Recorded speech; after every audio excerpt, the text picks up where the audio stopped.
Listen to the brand new season of the Voice of Survival podcast every other Friday right here on the Journey into Comics Network at journeyintocomics.com.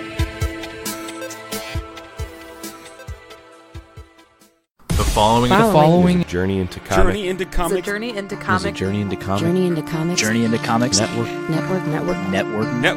Production. We're gonna fuck the sodomites in the heritage! Warning, Podcastrophe imminent.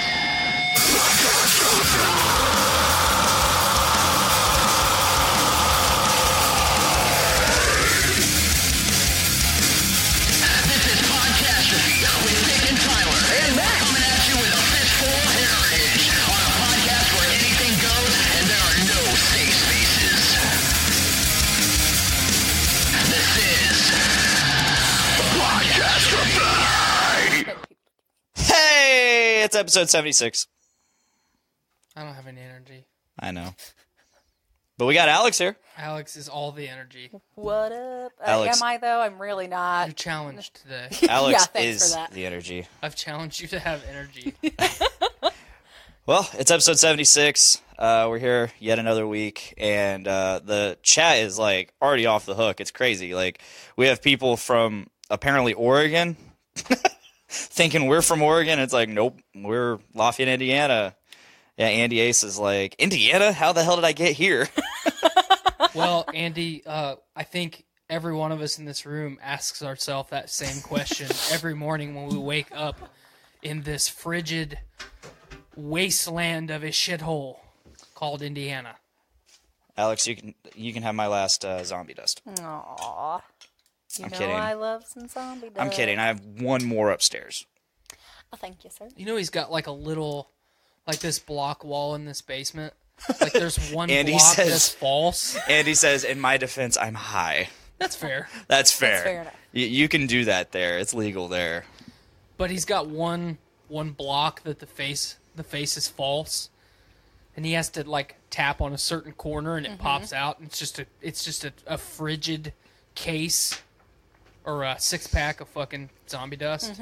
It's just ready to rock. It's been a Magically while. elixir. It's been a while since I've actually had to buy beer around here because I've been so stocked up on 450 North beer that I haven't needed to get anything. He's like, now I know why I follow you guys. You're a beer people. Love beer people. We're beer people. We are beer people. We I'm have an another alcohol show. person. We have another show on our podcasting network called Brews with Dudes. If you want to check that out.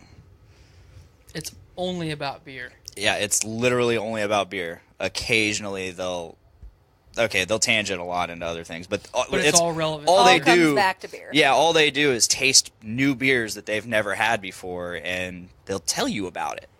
And they don't try to like, it's this hop mixed with Yeah. this hop, and it's brewed this way. This isn't high class No. beer society. They literally they taste it. They're like, wow, that's pretty good. This is why it's good. This is why it's bad. This is why it's bad. This is why I think it's good. Indeed. This is what it tastes like. And in response to Josh Curry, I disagree. I've had some light beers that are pretty tasty, even though I don't drink light beer.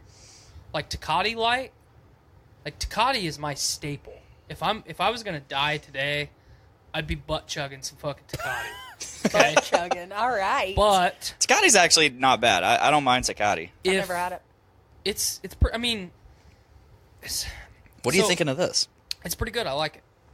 I think it's pretty plain. Yeah, it is. Out of their two new distros, this is one of their distros.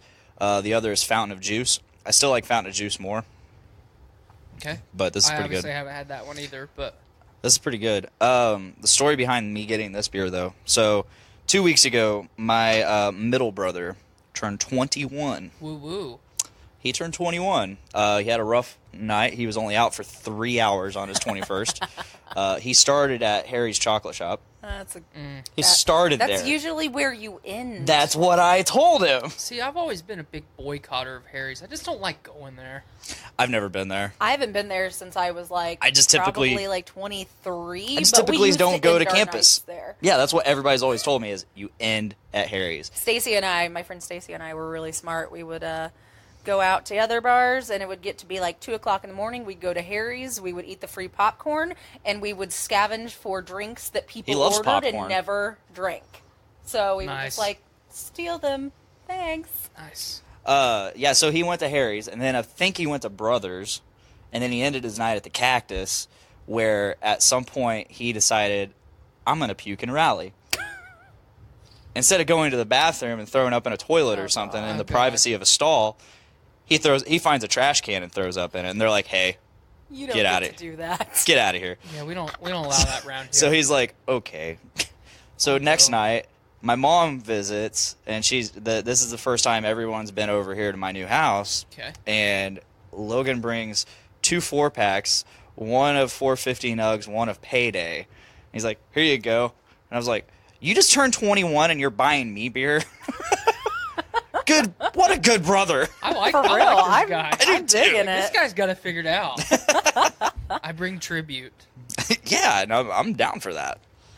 So, yeah. But other than like him bringing me those beers, which I don't like Payday, so that's for you when you're here. I like it. I mean, I don't like it. It's as flavorful and plain as a generic IPA needs to be. Yeah. I mean, I think it's definitely better than Anti-Hero. Josh Curry says, I always feel like light beers should be sweeter, like it's a soft drink, but don't hate them. They're meant to be pretty plain, I guess. Yeah. I mean, it's Yeah. for Yeah. it's for quantity over quality. Oh, kind of thing, absolutely. you know? Absolutely. You're supposed to not regret the amount of carbs that you intake with a light beer. I mean, that's why there's a I light don't really. beer. So last Friday, I think it was last Friday, Miranda and we went to the liquor store. She just wanted some drinks. I wasn't originally going to get anything. I was just going to look at their selection You're just gonna peruse. and see what they had there. And I didn't see anything I really wanted. Nothing I wanted to spend more than $5-10 on, which I ended up spending $9 because I went ahead and got some Jack Daniel's watermelon punch. Me and her were gonna get white girl wasted. I don't typically drink that shit unless I'm at a concert and it's like $9 a can. Man, that one that I got the last concert we went to was nasty. Really?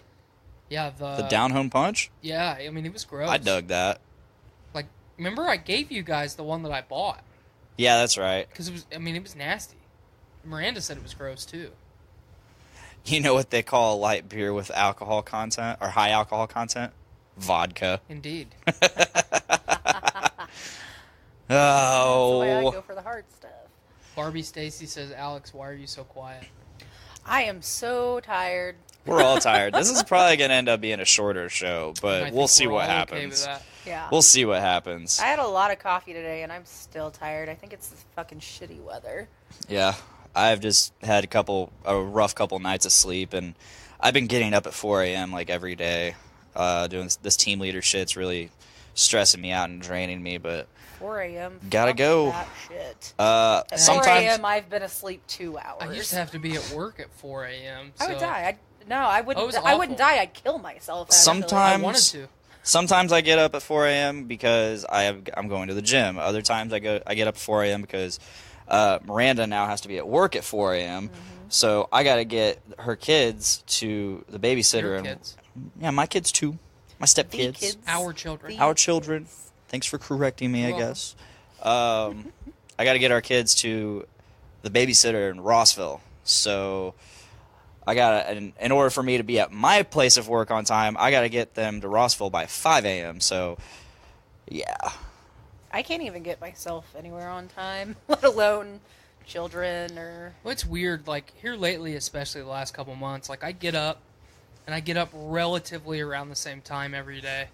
I have to be at work at 6:30, and like the first half an hour, like even like I normally take a shower in the morning. Even if I take a shower, I just blindly stumble around my house. Like I'll have I'm real bad if I don't have like clothes and stuff laid out. My whole fucking morning's fucked up because I can't find anything. Even if I know exactly where it's at, I won't be able to find it. And I have things placed in strategic positions, so I have to charge those headphones that I talked about a minute ago every night. I charge them on my couch because it's got a little charging station in it. Nice. If I don't set like my wallet or my knife or my hat by those headphones, I'll forget them every day. Every day. Oh, yeah. So like my morning routine has to be precise or it fucks my whole day. Do you like to look at the amount of alarms I Oh yeah, set in the morning? mine's exactly the same way. Yeah, there's like 7 of them in All there. right, we comparing I named comparing them alarms. different things. Stop snoozing, wake up, bitch. Like, actually get up. Seriously, wake up, dumbass. One's just alarm. I have 5 One alarms. is get your ass up, and one is wake the fuck up. Mine all used to have the same caption: "Get the fuck up, bitch." And then I have my 12:30 p.m. alarm that says take your medicine so you don't end it all. I want to give a quick shout out. Josh Curry, who's been in the comments already, he says, "Hey, from the UK, we have somebody in England right now Hell yeah. watching us." That's So Thanks for stopping by. thank you so much for stopping by and watching the show. Please subscribe to us by liking the page or subscribing to us on Podbean or iTunes. You'll get a bunch of shit. So, back to my alarms. I have 4 a.m., 4:10, and those are my, I'm getting up at 4 a.m. alarms. And then I got my regular alarms, 5 a.m., 5:15, and 5:20. 5:20 is my, you got to get out the fucking door. My alarms all have to be set, 3 minutes apart. And as Skylar just put in the comments, I don't listen to any of them. They will not wake me up. My alarms are mostly, 1 or 2 of them are for me to wake up. The rest of them are just waypoints for my To day. let you know where I should be where at you- yeah. in my morning. So I've No, got not me. 4:40, 4:57, 5, 5:05, 5:25, 5:35, 6. If I'm not up by the last one, I'll be late. Yeah. And the last one, if I'm not moving around my house when that last alarm goes off, I'm already late for work. Oh, yeah. So I just put on pants and I go to work. Mine just I pee. depend. I pee and I brush my teeth. that's good. Throw on some deodorant. Hopefully. I go to work. Yeah. It's about Speaking of brushing your teeth, we're all young, Adults. hardworking professionals Oh, yes. and adults. Indeed. I mean, those- technically, yes. Yeah. I'm an adult. The other day, Skylar and I were at the grocery store, and not 2 hours before we went to the grocery store, I saw a commercial for a new toothpaste. Yeah? And I've been dealing with some tooth sensitivity because I've been so stressed out lately, so I'm clenching my jaw in my sleep. Mm-hmm. So I bought sensitive toothpaste 3 weeks ago. It's expensive. It hardly fucking works. It's nasty. Normally, I'm an Arm & Hammer toothpaste guy. Colgate. I used to be Colgate. I go through phases. Do you remember Tourette's guy? Yeah. Remember when he called the Colgate customer service? Yes. Yes. I bought your Colgates. I bought your Colgate. I can't even fucking say it. The one with tartar control. And it made me feel like a piece of shit. So I saw this new. love it so I saw much. this new Colgate commercial that was all toothpaste is all-in-one toothpaste. Mm-hmm. And anytime you have a whitening agent in your toothpaste, it counteracts any of the tooth sensitivity agents. Whitening toothpaste makes your teeth more sensitive. It's fucking science. So, having it all on one has always been a gimmick. But Colgate has this new toothpaste out that's legitimately all in one.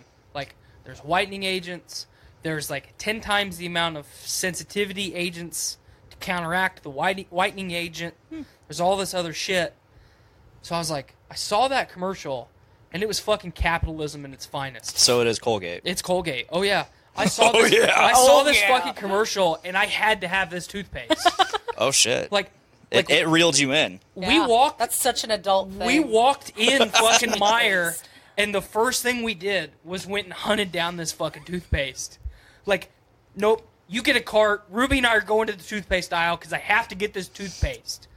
So while we're on the subject of like super mundane adult things, did you see Mucinex has an all-in-one now? Yes. Wow. I have Mucinex. not. Remember when the Mucinex commercials were like mildly funny? Yeah. Check me out, I'm a Mucinex guy, or whatever the fuck. Yeah, that was probably was the like- best impression. It was like Joe Pesci Sup. and Danny DeVito like fusion danced and became one thing. That was the Mucinex Yes. snot block. Yes. Thanks, Josh Curry. Yeah, thank like you very and sub- much. We appreciate it. Hell yeah. Share it around too if you don't mind. Yeah, I remember like the biggest thing. So I've always been a big Mucinex guy. Okay. Like it's always really helped me. I'm a big Sudafed guy, but go ahead. I've Sudafed works like a fucking charm too, especially I like if you're mixing them. mixing Sudafed with what? Mucinex. Oh, Getting I'm not- not making meth. he's not making meth, folks. I'm not making meth. Not making meth. I'm making my body be less awful. But I remember, so like I've always been a big Mucinex guy, and I've always been like at the store looking at the selection of Mucinex, like, all right, which one best fits my concerns? Now they have all in one, and it Yeah. includes pain relief. Well, So you don't have to take the Tylenol with it. Sudafed's had the pressure plus pain for a while, and For $20, it better be all in fucking one. well, if you buy the generic, it's $6, and it actually has more active ingredients Really? than the name brand stuff. But for a long time, like you know the Mucinex D, like their maximum You mean strength. DM? Yeah, Yeah. their A bomb of Mucinex. Like it's the sodium Episode title. It's the sodium Write bomb it that the down. Russians dropped in Siberia. As far the as Sarbamba? yeah, sure. Sure, no, it is. It's Yeah. the largest nuclear device ever exploded. So that Exploded. I would take Sudafed pressure plus pain and the Mucinex DM Max to the point I would take it twice as often as I was supposed to. So it literally got to the point where there was just it wasn't even like snot anymore at that point. It was just water constantly running out of my nose. Good. And there's been a couple times the last couple years where that is the only way that I can get over a cold. Like drinking a case of water a day and literally just doing a sinus purge. So, but yeah, Demons be gone. we're not being paid to advertise for Mucinex No. or Sudafed. But, I wish we were. But but we hey, could be. we're looking at you. Cut us a check because we just sold at least 5 suburban mothers and a guy living in a trailer park some Mucinex and Sudafed. And a guy from the UK. Yes. Cheers. Andy A says Mucinex liquid tastes like a small batch IPA in Oregon. I don't know. I can't confirm that, The but liquid you seem is to be pretty the expert gross. on. Andy liquid is- also said earlier that nothing wakes you up like a good bender, vomit, and rally. I agree. I mean, it's true.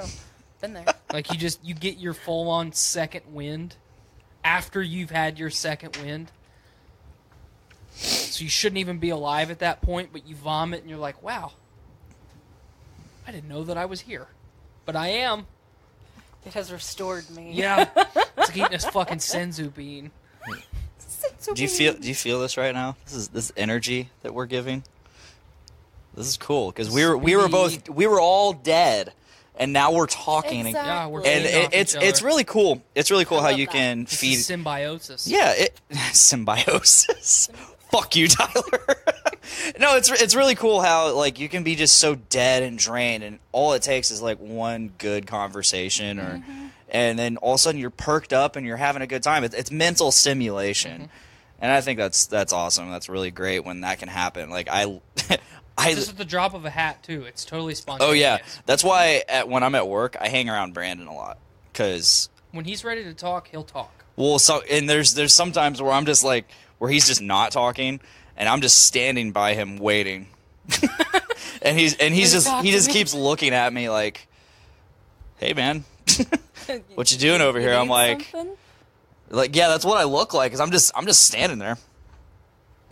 Just waiting for you to talk. I'm just standing there, and All right, you like fucking I'll creep. pop in on him and Mike, and he'll be like, what's up? I'm like, nothing, man. Just waiting, just joining the podcast. Just listening. Just listening to the podcast is what I tell him, because it's the way he talks. It's like a mini podcast. Well, And all of us have been doing podcasts long enough that if we're having an in-depth conversation, that's essentially what we're doing. It's just not being recorded. Josh says, this Sudafed chat is what I subbed for. Keep it up. Kissy face. Hell yeah. And Andy Ace says, yeah, you guys are rocking. You're welcome. Well, thanks, guys. Yeah, so, like, I'll just hang out. Like, especially now that I'm being, like, team leader for, like, the next 3 months. Right. Like, I by the way, I have email access. They gave me an email Whoa. login. Oh, yeah. I can get on the Company computers man, now. Moving I can log on to the computers and check, like, the production notes to see why we're down, or, like, what's going on out in trim shop. And I can look at the numbers, like, oh, are we close to being done? refresh. Is the number changed? But I also have email, so I've been emailing, like, my buddies that are team leaders, like Torres. Like Torres. He texted me the other day because apparently he somehow found out that I touched the Cobra, Oh, no. because one of our robot techs told me how to change the pressure on it, and all it took was up or down, up or down. It's like, you either go up or you go down. It's like, that's all you got to do, dude. It's very complex. I'm like, all right, I can do this. He's like, yeah, that way you don't got to bug Aaron or me. He's like, don't let Aaron know I told you that, because he'll probably get pissed. He doesn't like people touching his robots. His No. Cobra. That's the Cobra. Specifically the Cobra. The Cobra. Has the Cobra claimed its first victim yet? No, not yet. Damn it. Cameron's still alive. Back to what you were talking about with the, like, re-energizing and whatnot. Like, Yeah. A lot of people get drained by other people, but I'm the opposite. Oh, no, Like, absolutely. I can do if both. I'm by myself, I'm just, like, dead. But if I get around people, that's when I start getting hyped up. I'm- It takes a very particular type of person to drain me. I mean, I'm very Same. We know I'm a very- couple. Yes, I'm very comfortable working by myself, especially if I have, small electronic devices to keep me satisfied. You don't know what I mean by that. I might be talking about a pocket Bullet. rocket. You Bullet. don't know. But He's talking about a bullet I am. A magic bullet. Up his butt. Yep. All the time. all the time. It's buzzing on setting 11 right Oh, now. God, It's the you only know? thing keeping me alive. Setting 11. Shit. Damn. I was trying to say it's the only thing keeping me alive, and I said it's the only thing keeping me 11. But, yeah, like, I think everyone in this room knows that I have the ability to be an extremely judgmental person, What? No. which has gotten better, but Oh, look at you. it's along the same lines of, like, Andy says Hitachi for the win. yes. If you are draining me mentally, you are going out of your way to do it now at this point. Same. And there's been a few people that I work with that I have. There's two specific people, and I have confronted one of them about it. Like, man, you just gotta relax. Like, you don't have to ask a million questions. Just do the task that's laid out for you, and then go home. Like, you don't have to over-engineer or re-engineer and over-analyze. Like, I get it. I used to be that way. Just fucking breathe, man. Yeah. And, like, he doesn't get it. He's telling people behind my back that I'm fucking arrogant. Like, I'm sure that I can be that way, and I used to be arrogant, but I'm not. Like, especially, I enjoy the job that I'm doing. I just want to do my work and go home. Yeah. Yeah. You know, I think all of us just want to go to work and go home. Whether Absolutely. we enjoy our job or not. I mean, I get a lot of satisfaction out of the job that I do now. And I mean, for that matter, I did while I was at Subaru too, because of the group of people that I was around. Yeah. But man, if you are fucking draining me, you are doing something wrong. Right. Same. And, you know, I get drained just because of the type of work that I do. Right. But it's still, like, I love my job, and I love the people I work with, and I love what I do. But, yeah, if you're really, really draining me, like, specifically, then you're trying hard. Oh yeah, you're pushing all the wrong buttons on purpose. Yeah, That's the way that I look at it. I myself- and anybody who knows me really well knows that I can pretty much get along with about. Oh yeah, anybody. absolutely. So I myself, so I teeter between introvert and extrovert. You're definitely the happy medium. I'm an introverted extrovert, and I'm an extroverted introvert. Absolutely. What you doing there? Popping up? I'm trying to go like old half dad's speed. leaning back. Oh yeah, Just trying to he's go, like, he's quarter chub. He's quarter chub on the dad chair. Well, I'm quarter chub all the time. But, Yeah. Okay. But no, so I'm that happy medium, as you said. I'm the perfect happy medium where sometimes in order to charge the batteries, I need to be left the fuck alone. And sometimes in order to get a little pep in my step, I need a good conversation with some good people. Well, there's been times, especially when I worked at Subaru, Some good social energy. that because I love to talk. Yeah. When there was a few times you looked at me and you're like, man, I don't have it in me to have the level of conversation that you want to have. I know. You'd be like, there would be times we'd be working together and be like, so you're not talking today? I'd be like, I don't know what you want to talk about. Or you'd be like, are you going to like it'd be an hour into working together. Are you going to fucking talk to me or what? I'm like, not with that attitude. Asshole. You rethink your attitude, mister. You better drop that if you want me to talk to you. Right. But, yeah, you are definitely the happy medium. Yeah. And If there's good conversation, you're in it. If it's not worthwhile, you are just content with being in your own brain. Yeah, I exist. There are some people that just don't understand that wavelength. Well, they think that you're being an asshole just Yeah. because you don't want to talk. Or they think that they're not good enough, or Yeah. It's rough. Like Miranda, my wife, for those listening, she doesn't get sometimes that I need to be alone and I need to be left in my own headspace, which lately hasn't been very much of an issue. I've been kind of riding that social wavelength for a little while, but no, she just doesn't understand that, and it's tough explaining that to her, that like in order for me to like recharge and get my energy back from all the other draining activities of the day, I just need to be left alone. You got to isolate. Yeah. Yeah. I know, like you said a minute ago, that you struggle being drained when you're by yourself. Mm-hmm.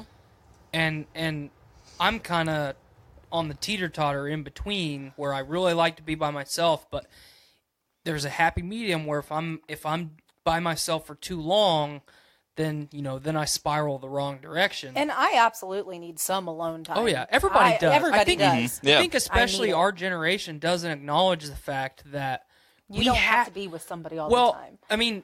As a species, we rely on other human interaction. Mm-hmm. Like, we need it. But you also need to be cognitive of the fact that you don't have to be fully self-sufficient all the time, but you have to be able to detach from all the shit that's going on, because otherwise you're going to get wrapped up in it, and then you're going to be in situations that are out of your control just so you can be around other people. Mm-hmm. And, some people just don't know how to be alone with themselves. Right. And their thoughts, and they're like, okay, I don't want to think about this. They get too much into their own head, and they can't deal with that. So they're like, okay, I need to be around people, and that's how you get into, like, really dependent relationships with people, whether it be romantic or friendship or otherwise. Yeah, I mean, I've had pretty good debates with people about that, where normally I'm on the spectrum where things are black and white, or at least I am for a lot of issues. It either is or it is not. But The head on this is just insane, because That's what she said. I just barely poured a little bit in. thank you and for it's the just giggle. I appreciated that. But I'm a lot of times I'm very, very steadfast in it is either this way or it is not. And that's obviously not always the case, but I've had like knockdown, drag out arguments with people about us having the ability to be alone. it's an important skill that a lot of people don't have. Well, and a lot of people are in denial about the fact that over time and through conscious decisions and trying to get yourself in that mindset that it's achievable. A lot of people just, especially our generation, are like, well, I can only function around other people. Well, because people are connected to each other constantly. You Right. have a phone. Yep. Jesus Christ. That's been barely pouring it. I saw know. you. But It's yeah, like a they're science fair connected. volcano. They're connected constantly on your phone or just whatever. And so being alone, even when you're sitting by yourself talking to somebody. Could you imagine living in the early 20th century where you actually had to go speak to people? I mean, actually, yeah, because I'm good with that. Right. But I mean, we all have the ability to survive, I guess, in a social climate. Yeah, But we're in this really cool in between where we experience both technology and before Right. serious technology. Serious. We grew up in the age in between the age of communication, which is where we're at now, and the age of analog. analog. Is yeah, what I- is yeah, what- I is like what that. I I call like it. that term. Did you guys, I mean, you guys are a little bit older than me. Did you guys have to take typing classes when you were in elementary school? I Yeah, a remember little bit. doing typing. Do A you little bit. remember, like, this is a computer, this is how you use it? I mean, do you guys remember doing that shit? Very little. Yeah. Kids don't do that now. The most I did on a Because computer they was are- Math Blaster and before- Oregon Trail. Yes! Yes. Hell yeah! Okay. Like, I loved. that- Oh, there was one. Oregon it was Trail like 5. spelling and what was that called? I'm gonna look it up. But like, okay, so all those like interactive learning games, that was how the teachers and the administration came up with to get us exposed to technology on a grander scale, because a lot of it still wasn't affordable. So with government budgets and things like that, let's put some of this technology in schools. Let's get all these kids exposed to it. How do we get them? How do we get them excited about this technology? Yeah. Which to a lot of like 7, 8-year-old kids, oh, that just looks like a TV. It looks like. Well, what was our generation starting to be obsessed with? Video games. Yes. You fucking make interactive video games. Play Mortal Kombat with your guy in Vietnam. Sure. I can't remember the exact quote. It's But- Cable Guy. Oh, man, I But you know what forgot I'm about saying? this I mean, game. like, Sorry, I'm looking up 90s computer. no, you're games. fine. But that was how they got us engaged in it. Otherwise, it would have been even more difficult than it already was. Like, what the fuck's this magic picture box? Brandon Stone, if he listens to this, he would appreciate the magic picture box comment. But now kids don't have to do that. Like, we are very strict with Ruby as far as, like, not the amount of TV that she watches, but now we don't, like, turn the TV on and just let her watch it. Like, we are watching it, and then when we're done watching it, it's not just her sitting on the couch, like, staring at the box or the screen, But she already knows how to use a cell phone. She's 2. Yeah. She knows how to use the iPad. She's Yeah. 2. And we don't let her, we don't just plop the iPad in her hands and put her in the corner and then forget about her like a lot of parents do. And she fucking knows how to do it already. So I don't know. It's crazy. Well, like we weren't exposed to technology that early on in our development, but they have. But They don't have an option. one, they don't have an option. 2, the younger you are, the more able you are to grasp onto new Right. things. Like your mind's developing at that rapid of a pace that you can just grasp onto things. That's why I seriously wish in my early childhood people would have fostered my love of music, because I would have gotten into it way faster. I would be accelerated way beyond where I am now, which is very mediocre. Well, and I think that's part of the reason. I totally agree, because I think that's part of the reason I struggle with music so much. I have a deep love and appreciation for a lot, and such a broad catalog of music, and I've always had a desire to play music, but I've struggled with it, trying to learn, especially teach myself. I just don't have that. But I mean, now that I go back and think about it, I was exposed to hard work and responsibility and accountability and like this is how you make money for yourself. Like, Yeah. that was how I was steered. So I didn't have a big appreciation for music when I was a kid because I didn't have it. I didn't really get exposed to music until after I was damaged. You know, that's why it was there for me. That's why I have such an appreciation for music, because I was damaged, and at the time that I was damaged, just plug and play. Like, here is how you cope with this trauma. It's music, and that's all you've got. So I totally agree that if, especially in our school systems, and, you know, I've talked about this at length on the show, and I think Alex and I have discussed it on the show before, maybe the first time that she was on the show, but, like, all these public school systems that are cutting, like, their arts programs because of our political climate, and they don't really have an option. You can't pay people if you don't have the budget. You can't buy equipment if you don't have the budget. And, like, teachers buying packs of pencils, like, I've seen some people throw a fit because, well, teachers shouldn't have to provide their own school supplies. They do it because they care about their job. Okay, well, I'm an electrician. I have to buy all my own tools. Yeah. You know? I want to buy my own tools. I want to buy the shit that I want. You know? Absolutely. I don't want a budget dictating what I work with on a daily basis. And if you said, hey man, what tools should I buy since I own a home now to maintain and renovate my home? I wouldn't say, well, the government budget dictates that this is what you have to spend on a tool.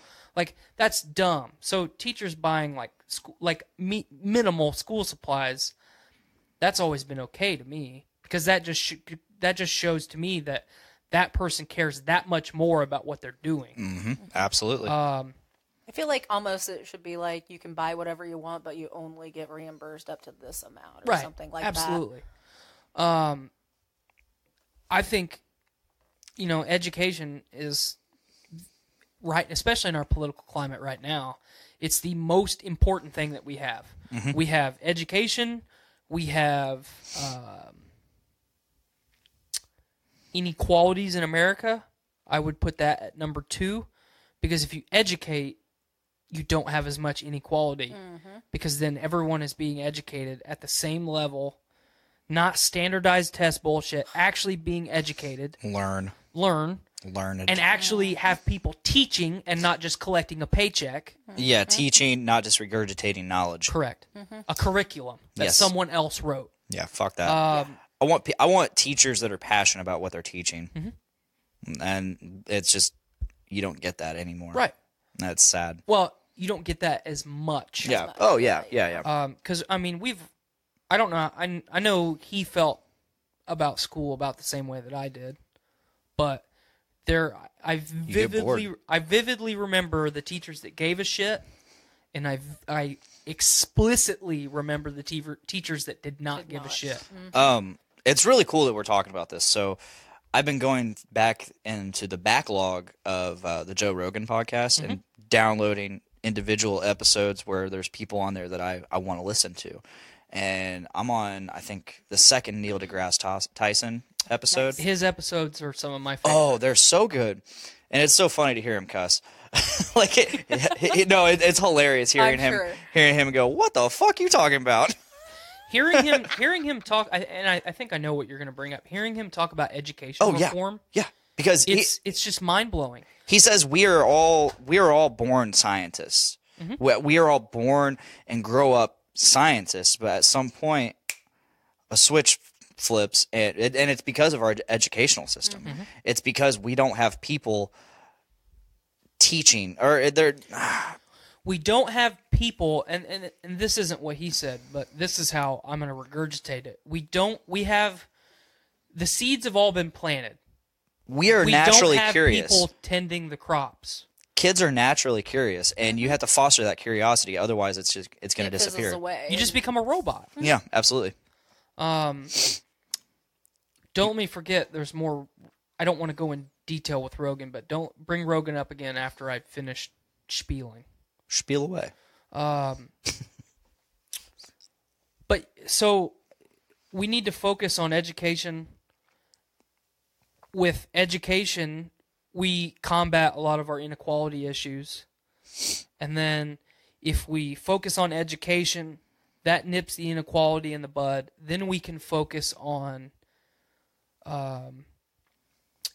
existential issues that affect the entire world. How we continue to propagate our species, whether it's here, whether it's in space, whether we burrow a fucking hole to the center of the planet and then we find, a utopia down there. I mean, we're not going to get to the point where we leave this prison. I look at Earth as a prison for our species. Mm-hmm. We have taken, and we take, and we do very little to maintain the already damaged home that we have. We have to look somewhere else. There has to be change on some level, whether that's extreme population control, which I think all of us can agree should not be option number one. It hasn't worked out very well in the past. Not really Well, I mean, feasible. the Spanish flu did a good job of population control in a very short amount of time. That's pretty natural. Well, I'm just saying population control on any level, whether it's man-made, whether it's an act of nature, blah blah blah blah blah. But if you There's a trash can right there. Oh, look Or you can there. put it on the floor. just put it on the floor and I'll throw it in the trash can. Yeah, we'll get it. We'll get it. But if you look at like popular science fiction, and it's kind of weird to bring this into a serious topic, but if you look at popular science fiction, to have a unified Earth, like in all of these science fiction narratives, like we don't get off of this rock until there is a reason that all of us can kind of band together and then pool knowledge and resources and get the fuck out of here. Right? I mean, would you agree with that? Yeah. So we're at that point already with overpopulation, the inability to feed that population, which is a lot more than it should be based on the amount of space that we have, and climate change. Climate change is a real thing, okay? Anybody that says climate change isn't real is very uneducated. Yeah. And buying into the wrong political doctrine, okay? Climate change is natural. It's cyclical. It happens no matter what. There are things that speed this process up. So we are a variable. Without us, it's still speeding up on its own. Okay, so as far as you always hear about greenhouse gases and all that bullshit, we contribute to the depletion of the ozone layer, which warms the planet. Like, that is scientific fact. So every man-made thing that puts carbon emissions into the air, depleting the ozone layer and warming the planet because there's more carbon dioxide than oxygen, blah, blah, blah, blah, insulating the planet, is a fraction of just cows. Yeah.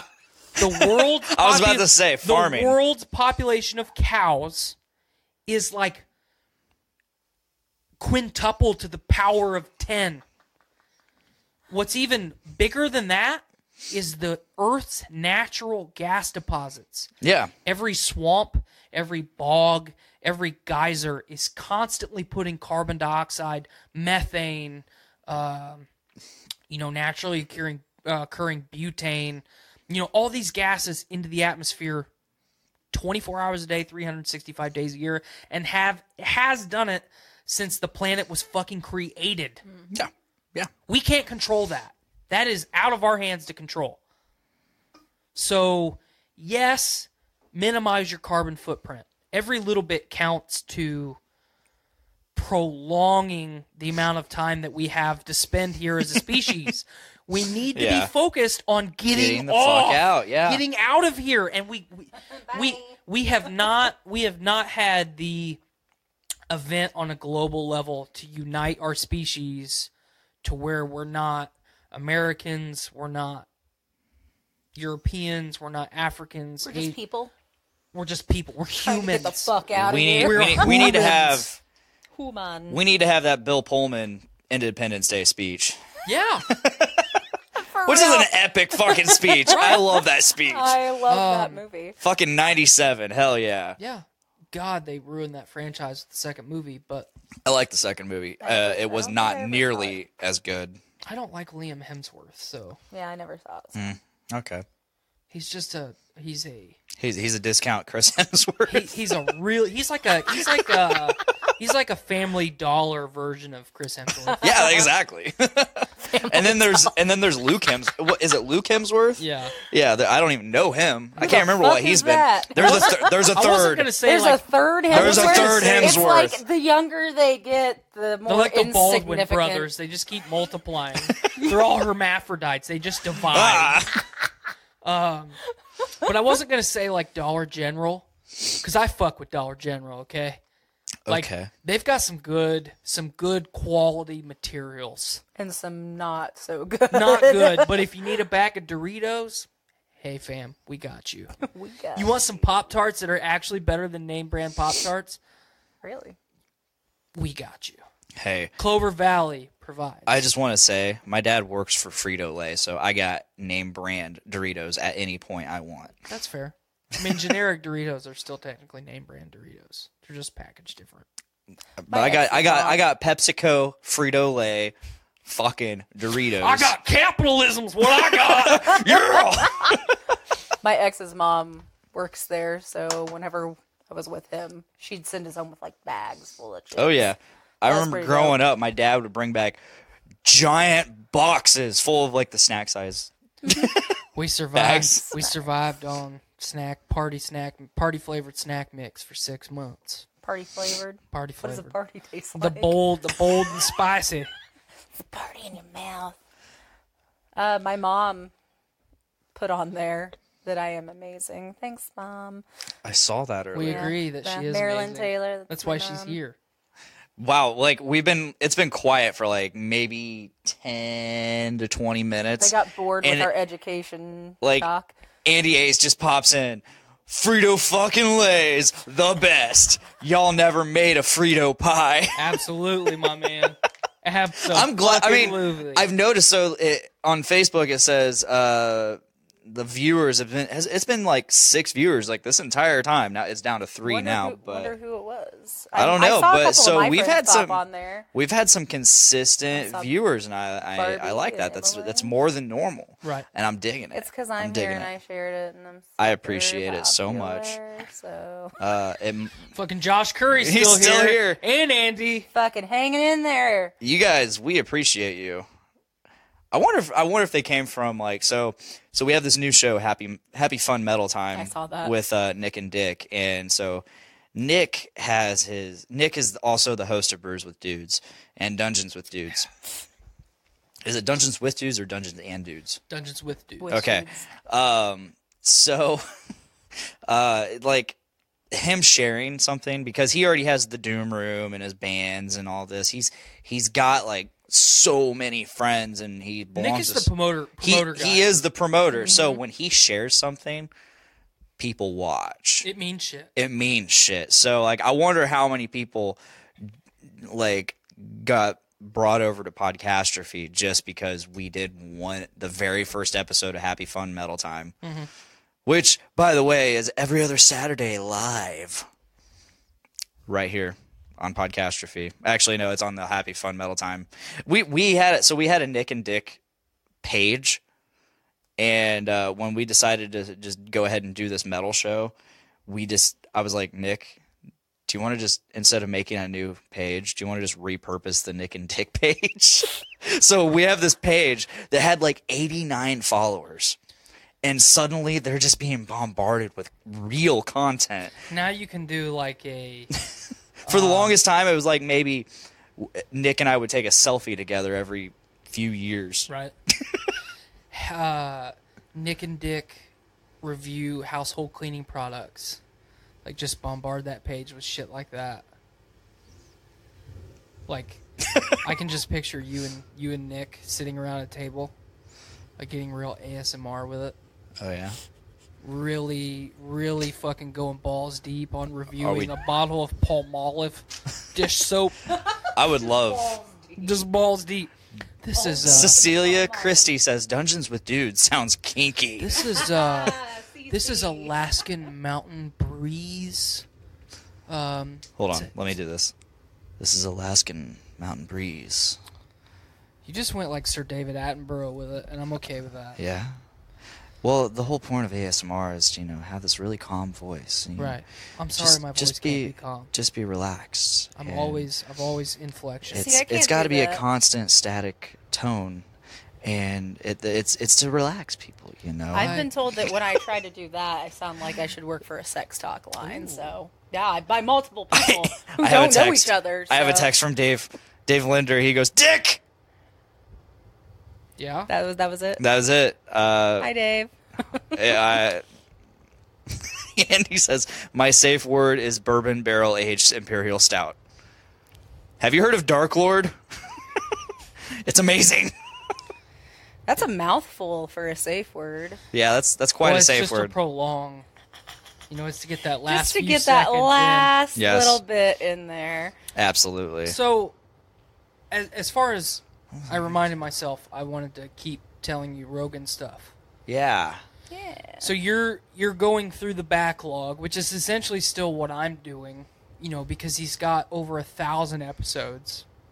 I'm already through all the episodes I want to see or I want to listen to. Well, you're through all the episodes that you think you want to listen to. Yeah, there's a bunch of people I don't know. So there's a guy named Peter Attia. Okay. You want to listen to that episode? I watch all of Rogan's episodes because a lot of times people get wrapped up in his, kind of his cadence and like how he does a podcast. People get very hooked on that. Yeah. Because it has a lot of production value. It's very, very good to listen to. But I actually like to see his guests.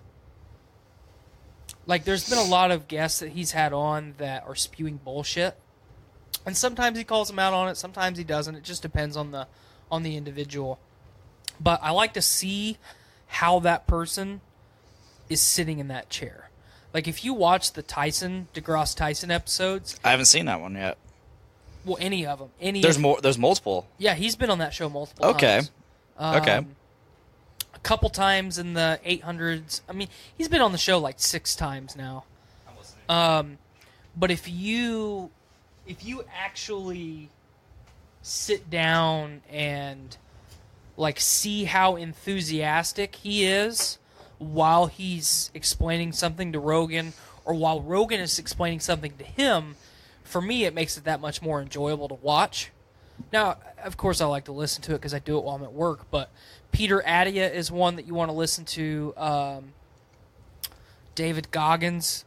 Yeah, I've seen his pop up. All the ones that he's been on, watch all of them. So, the ones I downloaded, obviously Neil deGrasse Tyson. You really dug the Paul Stamets. Paul Stamets, I dug the hell out of that one. It's one of my favorites. Because I learned a lot about mushrooms, which I have never experienced. I now want to a lot. It's very good. And I'm talking about there's a lot of research silly done mushrooms. on those, so I want to try some silly mushrooms. Have you listened to the Paul Stamets Rogan? I have not. Do it. You learn a lot about mushrooms. I already know a lot about them. Just broadly. Well, you learn a lot about how psilocybin affects our brain chemistry, which is incredible. I've done a lot of reading on stuff because I'm always looking, because I have really bad depression, and so I'm always looking at new age things and studies on that kind of shit. Well, the FDA is now considering using psilocybin mushrooms. Yes. They've let people do a lot of research on that, studies and whatnot, which is big for us. It's huge because I'm a conservative guy with a lot of things, but you have the FDA taking some stigma away from something that's awesome. That the conservative right and conservative left, because that is a thing people don't realize, but those two government parties have been controlling since the 50s. Yeah, the media. I was going to say the media. It's all been propaganda for marijuana, LSD, right, psilocybin, any of that shit. So anything that's psychedelic, but it's gotten this bad stigma around it. It's going to make you go crazy and whatnot. But which it does. Actually, It does have the if it's done improperly. Obviously, I mean that's pretty much any sort of mind altering substance. I mean, I have medication in my bag right now. I have Wellbutrin. If I took a bunch of that, I'd be fucking fucked up or dead. Right. Anything can have that effect, and too much or not done properly. And if you listen to Paul Stamets, he does a really good job of explaining. Yeah, he really did. Like, so that's kind of the negative connotation. Well, if I have a bad trip on psilocybin mushrooms, I'll never come back from that. It's actually broke. I don't remember where he pulled the study from, but after I listened to his episode, I went and looked it up. There is, of every human being on this planet, there is a statistical number assigned based on your genetic makeup, how predisposed to schizophrenia you are. Every living person on this planet. So whether it's early onset, whether it's, mature onset, anywhere in between, doing psilocybin or any psychedelic has a percentage chance of taking wherever you're at in your life cycle and making that early onset schizophrenia. But you were going to get it anyway. Exactly. If that's the case. And that's what, Rogan just kind of sat there mouth agape while Stamets was explaining that. And that was something that, until I heard Stamets talk about it, that I didn't realize, that every living person on this planet has a chance of being schizophrenic. Yeah, and it's predisposed, and it usually sets between like 18 and 26. It's more predominant in males. Usually if you make it past the 30-year-old mark, you're pretty golden. Right. So I'm about to be 30 in April, so not schizophrenic, guys. Let's see what happens there. Yeah. Unless I go crazy in 2 months. But hearing him talk about that and actually going and looking at that research, because it's public accessible, so it was really good to actually read all that data. I mean, it was just profound. Yeah. Because, especially now we're to the point where mental health is important to our generation. When we were kids, if you heard about so-and-so being schizophrenic, well, that guy's fucking crazy. Yeah. Like, that was the connotation put to it. It was so negative. So negative. And, that was really the extent of it. Now, with psilocybin mushrooms specifically, if you don't become schizophrenic after you do it, the ability that chemical compound has to rewire your brain and fix it Neurogenesis is fucking incredible. Yeah. That's why I want to try it. Like the way that it makes sense in my head is I don't want to see all the pretty colors. I don't care about the trip. It's one of the women in the 50s that was sitting in one of the big operator booths plugging different phone lines in. Like that's all your synapse is firing. You put psilocybin in your body and it's like, well, you don't like thunderstorms. It's optimizing things. I'm going to unplug this, which makes you not like thunderstorms, and I'm going to plug this in over here, which means you don't give a shit about thunderstorms anymore. And now we're better. We have evolved our consciousness. That's awesome. We are being better. That's absolutely awesome. Why would we not pursue that? And I mean, they're starting to look into all sorts of different psychedelic substances. Like I said. Like DMT, all that shit. Yeah, like I said. That's crazy. Bro, you ever done tried DMT? Like I said, I don't care about the trip. I want to see what it can do to my brain. I want to see what... You want to see the after effects. I want to see where it can take me, not... Oh, whoa, well, bro. and the thing is, too many people do it as a party drug. Wow, did we just do 2 memes? That's whatever. What happened to the Shaggy meme? I'm kind of glad it's over. Bring it back. It was like 1 week. Not even a week. As soon as the Super Bowl hit, it was all the Adam Levine. I tried to keep it alive for the next couple days. I shared one that was Fred. It was Freddie Prinze Jr. And he's like, the first day that I walked on set, I knew that I was going to suck Scooby-Doo's dick. I saw that. like that was the peak for me. Like, you got it. The peak for me is like all these people petitioning to have Shaggy in Mortal Kombat, Kombat. which supposedly they got through. I don't know if that's confirmed or not, hope but so. if it is confirmed, I will buy Mortal Kombat 11. I'm buying Mortal Kombat 11 anyway. Well, I know Miranda loves Mortal Kombat. I am not a Mortal Kombat person. I am not a fighting game person. As you bought Smash Bros. I did that because, well, it's just like a fun party game. Whatever. Anyway. And, I suck at it. I really suck at it. I'm Like terrible life. too. But Yeah. okay. Yeah. That's why you want to do psilocybin mushrooms, so you don't suck at life anymore. I don't want to suck anymore. I want to do better. More than 30%. I don't know about You're gonna that. use 33% of your power. I've been running on about 45 to 65 the last couple weeks. Wow, pal. I know it's been crazy and I'm exhausted. Actually try. Like, whoo, I am tuckered out. I've been doing stuff. I am seriously waiting for that Zenkai boost. Yeah.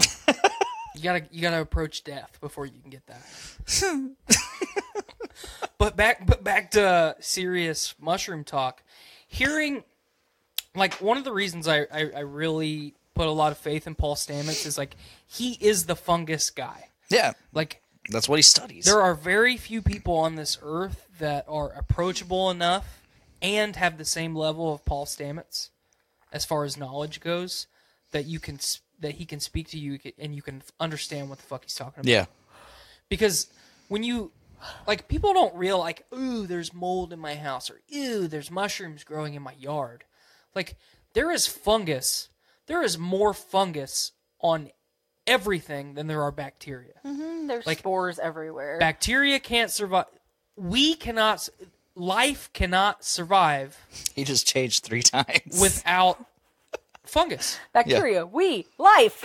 I mean, we're just big bacteria. We're just a collection of bacteria. Yeah. I mean, Some of us more than others, but right. yeah, all let's of get us. DMT with it. Like, let's just be profound. Oh, let's get I'm a deep. giant amoeba. Whoa. But like if you listen to that episode with Stamets, he talks about if you break down a woodland ecosystem from the soil to the root of the trees to every cell in that tree, glucose exchange, creating glucose to feed the plant, blah, blah, blah, blah, photosynthesis, oxygen, carbon dioxide, all that.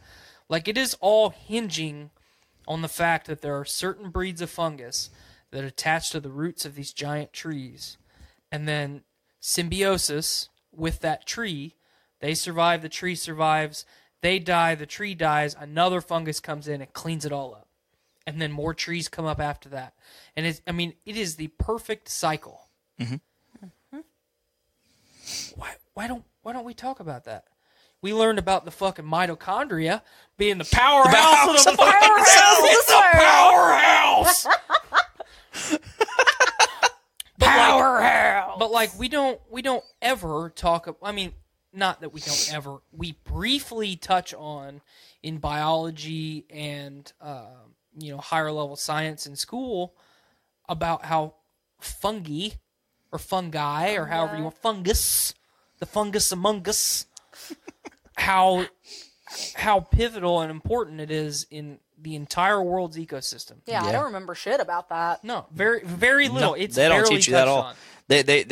It's one of the kingdoms of life. Mold is bad. It'll kill you. Don't breathe it in. It'll make you sick. That's it. That's Dude, pretty much it. I'm gonna tell you right now. So my little water jug my water thermos that I bring to work every day. You ain't been cleaning it, have you? I clean it like once every 2 weeks, and like it's not even that. Sometimes it's like I'll just get curious and look inside of it, like, oh wow. Wow, we. Oh, wowie. That's what one of my fellow team leaders says whenever I bring something up to him. I'll show him like a defect, and he'll be like, oh, like it's something from his team, and he'll be like, oh wow. Talking about Jimmy. Yeah, I'm talking about Jimmy. I knew immediately. You're talking wow. about Jimmy. I miss Jimmy. Jimmy's a good guy. Jimmy's such a good dude. Such a good dude. But no, I'll just be like, oh wow, and then I'll maybe go a few more days and then finally clean it. Andy Ace says, only the black mold, which is racist. Preach it, my man. Sometimes it really do be like that. I'm really glad we have people like Andy and Josh in our chat right now because, like, we don't typically have this. Normally we have people we know that's It's just... usually me. It's usually you, My wife, or it's Micah. your wife, Either of your wives. or Micah talking shit about how you eat a lot. Oh, yeah, Which I I've don't, Seen, I've seen but- that guy a lot. I mean, that's kind of his shtick. So a couple more of the Joe Rogan episodes I've listened to recently. Nick Swardson, that was just super chaotic. It was I funny. guarantee. Yeah, it was obviously. funny though. Listen to the Pauly Shore one. That's the one I was going to name next. I listened to that. That was really a really good episode because you really get to dive into Pauly Shore, which you don't get an opportunity to very often. You see his characters. Which, when we were all kids in the 90s, we really appreciated that guy. Oh, and hell all yeah. the characters that he portrayed. I mean, he was fucking big when we were kids. He was. And he just fucking tanked. It's because of in the army now. Well, yeah. No, and that's what he says in the show. Oh, he's yeah. like, they made me cut my hair, and yeah. Remember when Andy Dick was popular? Oh, fuck him. Right. I've never liked Andy Dick. But I didn't either. No, but okay, he, I but say he that- basically For had a the same second. career. I say that, but anytime I see Andy Dick in a movie, I'm like, and he says something funny, I laugh my ass off. But I hate Andy Dick at the same time. Right. No, You can Pauly laugh Shore at was him and like, hate him.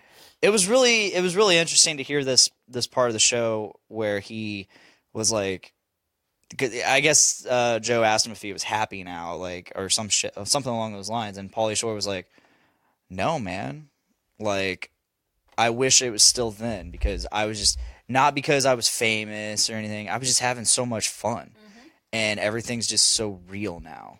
Isn't that such a teenager thing to say or a 20s thing to say? But yeah. but it's a good representation Yeah. of where we're at in society. Like, we are so unprepared for adult life when we become adults that it's like, and I'm sure you see it now that you're a parent. I see it every day when I see Ruby playing and enjoying what she's doing. Like, not just the innocence and the naivety about how cruel the world is, but it's like, my daughter is happy every day. Every day. She doesn't know true unhappiness. She doesn't know how to be sad. If she hurts herself, it's very fleeting. Oh yeah, You know, or everything's fleeting. if I have to raise my voice, or the occasional spanking or timeout or whatever discipline, Doesn't dwell. like, it's very fleeting. Like, I'll just go play with my toys and be happy, or I'll sit in the chair with Dad and watch a movie.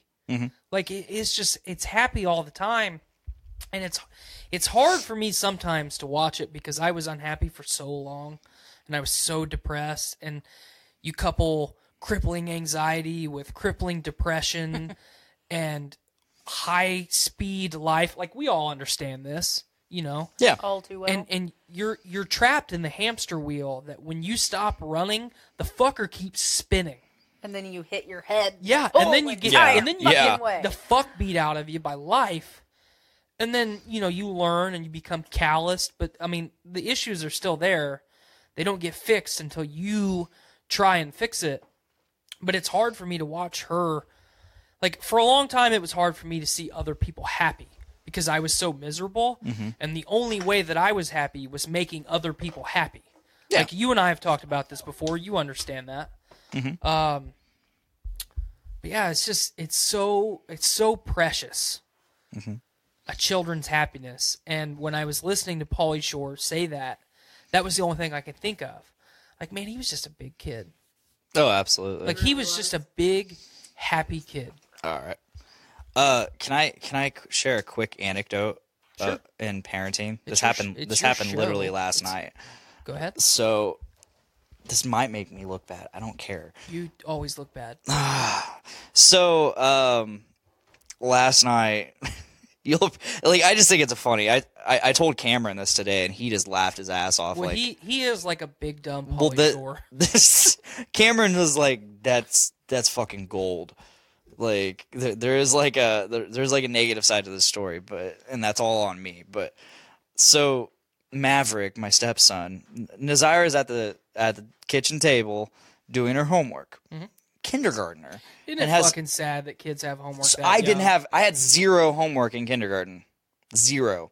She has like tons of homework, and I don't get it. But I feel like that's just been growing over the years as I've gotten older. But anyway, so Maverick comes out of his bedroom wearing a Deadpool mask that I gave him, and a sock and bopper on one hand, and he's fisting a balloon in the other. Like, I thought you were going to say he had the Infinity Gauntlet on. No, he's palming, not fisting. I've been saying that wrong all day. he's palming a balloon. I wish it was the Infinity Gauntlet. Now you're saying something.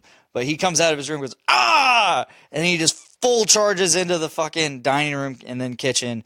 And he, like, charges into the kitchen table like a chair or something. Like, I don't know if he couldn't see or whatever, but in my head, like, dad mode kicked on. I'm like, settle the fuck down. I didn't say settle the fuck down, but I said, settle down. I was like, knock it off, settle down, calm down, something along those lines. And I was, and then I didn't hear him for a little bit, so I'm like, okay, what's he up to? So I go in. I don't see him anywhere. Make sure he's not bleeding from the ears.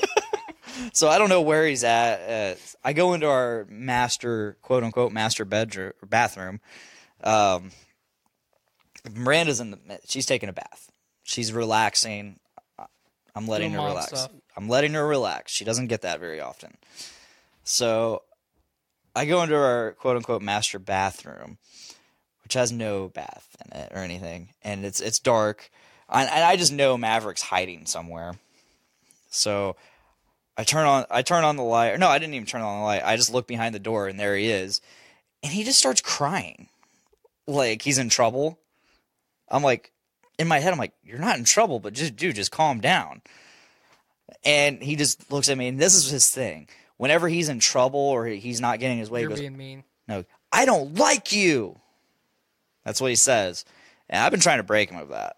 Because it's like, you just can't just go around, I don't like you just because you're not getting your way. Mm-hmm. And so he said that to me. Like, he's crying, and I'm like, dude, just calm down. He goes, I don't like you. So I flicked him right on the arm. Good. I just flicked him. He just... like, try to go Super Saiyan? No, he didn't try to go Super Saiyan, but, like, in my head, this is my rage at my reaction in my head. This is fucking pure rage, but he just starts, ow, ow, ow, ow, like he's pissed at me, and I'm like, dude, just really be better. But no, so I told this story today, and Joe was around, of course, and I told him about the flip, and he starts, I think it was either Joe or Cameron, and that one of them went to flip, but they did it with their index finger. And I'm like, and I noticed that, I'm like, dude, you don't flick somebody with your index finger. There's no power behind you get that. Maximum power. You get maximum power spring from your middle finger. And I taught someone something today. As dumb as that sounds. Yeah, that's my little anecdote. I've done that to Ruby before. And parenthood. I flicked her right on the back of the leg. So Maverick was doing roughly same bullshit. Not exactly.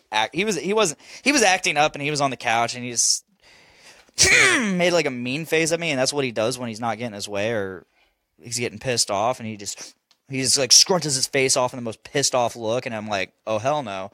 So I flicked him. Where does that flick land? Right on his temple. Oh. And he's 5 years old.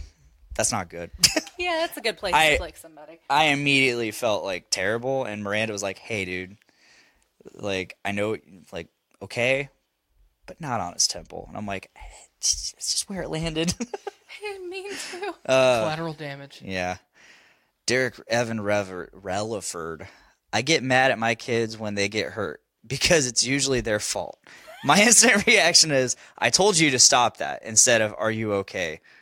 I'm working on it. No. That's a common theme. Is like, instead of going to, are you okay? It's just like, well, I told you to stop. Your inner Red Foreman comes out. And, dumbass. I say it all the time. No, it's okay. Like, that's I feel like that's just the natural reaction is, dumbass. I just because you warn them. Well, I mean, because you know better. Derek's comment is like nail on the head for a lot of us, but I think that's part of the problem too. There is a happy medium that every parent has to find between I told you not to make that mistake Now you need to be accountable for that mistake. Yes. And are you okay? Are you hurt? Blah, blah, blah, blah, blah. You have to find that happy medium. Yeah, between where accountability you and okay, nurture. but this is also a You can show them teachable that you care, lesson. but at the same time, you got to show them that, like, hey, Should have listened to me. you should have listened. I know better. I'm the adult. I know better for the most part. But I think it's a very conscious decision, and it takes time to find that middle ground. Because this is one of those things where I think it's black or white. You're either, I told you not to fucking do it, or are you okay, and coddle. yeah. A lot of our generation are the way they are because they got the coddle instead of the Red Foreman dumbass. I got strictly the Red Foreman dumbass, which, I didn't get either. All products of our environment, blah, blah, blah, blah, blah. I didn't get either. I don't want to say I was perfect, but I didn't get in trouble. Well, I didn't get in trouble. And either.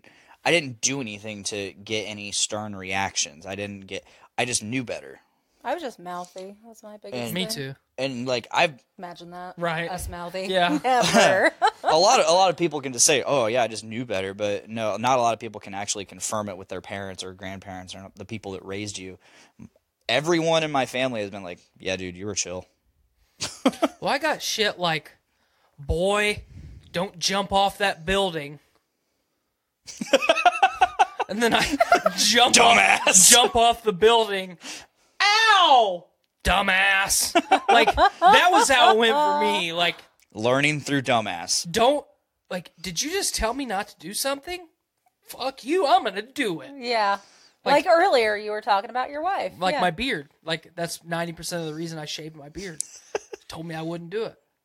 You obstinate son of a bitch. Yeah, like, Tyler, get off of that horse. It's too big for you. No. Okay. Ow. Told you not to get on it. Fuck, I'm Christopher Reeves. Shit. Oh! I could have been Superman. Why? Oh, that's dark. Oh, that went south real quick, and it was funny, though. So one of the things I wanted to talk about today was I've been, kind of getting in touch with, movies, and I downloaded Audible. I signed up for Audible. Awesome. Because number one, I like to read a lot. I don't have time to read a lot. So while I'm at work, instead You of can listen to it while you work.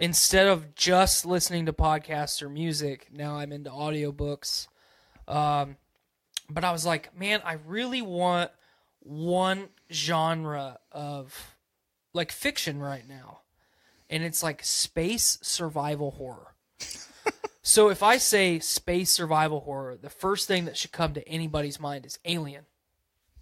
That is space survival horror. So the Alien franchise, which we've talked about at length on this podcast, Oh yeah. is one of my favorites of all time. Mhm. Aliens, even shitty Alien Resurrection. I fuck with it hard.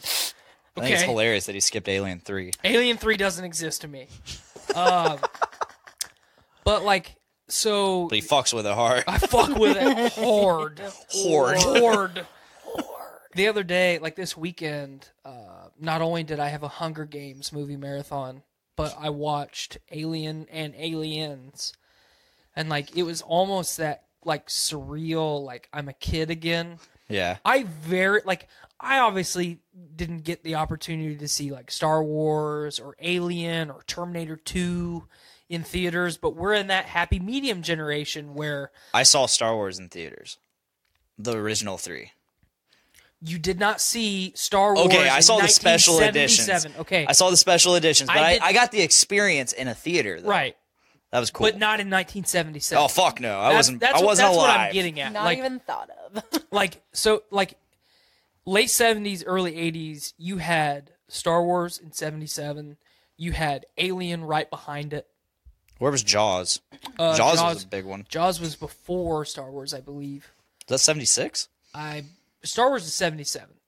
Mm-hmm. But, yeah, I think Jaws was right before it. Anyway, so you had... 79 was Friday the 13th. Right. So we had Jurassic Park. Like, that's our generation's Star Wars. It's obviously not... and then we had Titanic. I would say Jurassic Park and Titanic for sure. Huge. For the 90s. Huge. Anyway. Jurassic Park. But we didn't get that. We're going to get to Jurassic Park here in a bit. Yeah, we better. You had Jaws, Star Wars, and then Alien. 3 of the most influential movies in history, from special effects, from narrative, from setting, blah, blah, blah, blah. Anyway, so I've been trying to get like in touch with all those, like my all-time classics. And I was like, man, I really want to listen to something that's Alien, but I don't know. So I just typed in Alien on Audible, and there's an Audible exclusive audiobook series. The first book is Alien Out of the Shadows, and it takes place immediately after Alien.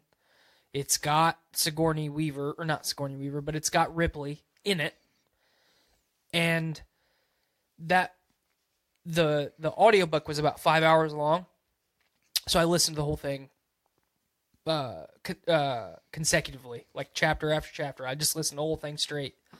But not only was it one of the best science fiction stories that I've ever heard or experienced, it was very true to the source material, even down to the voice acting. The woman that played Sigourney Weaver's Ripley sounded exactly like Sigourney Weaver. Yeah. Could not tell a difference at all. The narrative was fantastic. And when I was done listening to that audiobook, it was like a lot of the narrative podcasts that I've listened to the last year and a half, where there is now a void that I have to fill. And that's why, I watched the most important parts of the Alien franchise this weekend. Yeah. But to get to my long-winded point, why don't we have more of that genre? That's a good question. Like, especially, like, for you and I that are big fans of the Alien franchise, and I don't know if you are, Alex. Yeah, I like Alien. Okay, you fuck with it? I fuck with You it. fuck with I it. fuck Okay. with it. Maybe not as hard as you. That's kind of my phrase this week. I fuck with it. But, like, I've never understood why, like, Predator is Alien, but the action... Predator is Alien meets Terminator. It really is. Especially, I mean, even if you completely remove Arnold Schwarzenegger, which, they did with Danny Glover, it's still Alien meets Terminator. You just swap the Terminator and an Alien, and then it's the same movie. Still fantastic. Still super important to us as fans of I don't the know. genre. I didn't like Predator 2 very much. Did you like Predator 2 more than the last Predator movie that came out? Absolutely. Thank you. Okay. So The Predator, absolutely. But what sucked. What I don't understand is, like, Prometheus and Alien Covenant leave a lot to be desired for a lot of fans. It leaves a lot to be desired, but for me, it's in a good way because it makes me it stimulates curiosity. Like, Well, and it where gives is us, especially for you going? and I, it gives us something to talk about. Yes. To theorize. There's a lot, like, Ridley Scott is leaving a lot for us to want, like, to talk about, to theorize, and it sparks our curiosity so much. Like, where's he going with this? Where's he going with this? But what I don't understand, like, it's not just movies or television. Like, that genre as a whole has just never been fleshed out. I mean, as far as cinema, you've got Aliens. That franchise, like, that is it. As far as the, like, video game experience, you had Dead Space. That's about it. I mean, it's very, very limited. There's weird things going on in chat. I'm reading. Andy Ace. Yay. We still talking about sex toys? Let's scroll up so I can read all. Yeah, She wait. is- Oh, there's way more up here. Yeah, Andy says, okay, maybe there's more. Andy Ace says, Okay, yeah. better to flick Like- them now than have them be a total shitbag later in life. Absolutely. And then he says, Then he when you're says, yeah, when go you're ahead. driving, you don't take your hands off the wheel. You make small corrections. How is raising a child any different? It's not. I really like that. Then down, he says, we still talking about sex toys? Derek says, "Sex, your studio is sexy, brother." Then he says, "You're sexy, my man. We should touch bellies." "You flatter me too much. I'm just trying to get closer to yours." Josh Curry pops in. "Whoa, I tuned out for 5 minutes and it's getting steamy."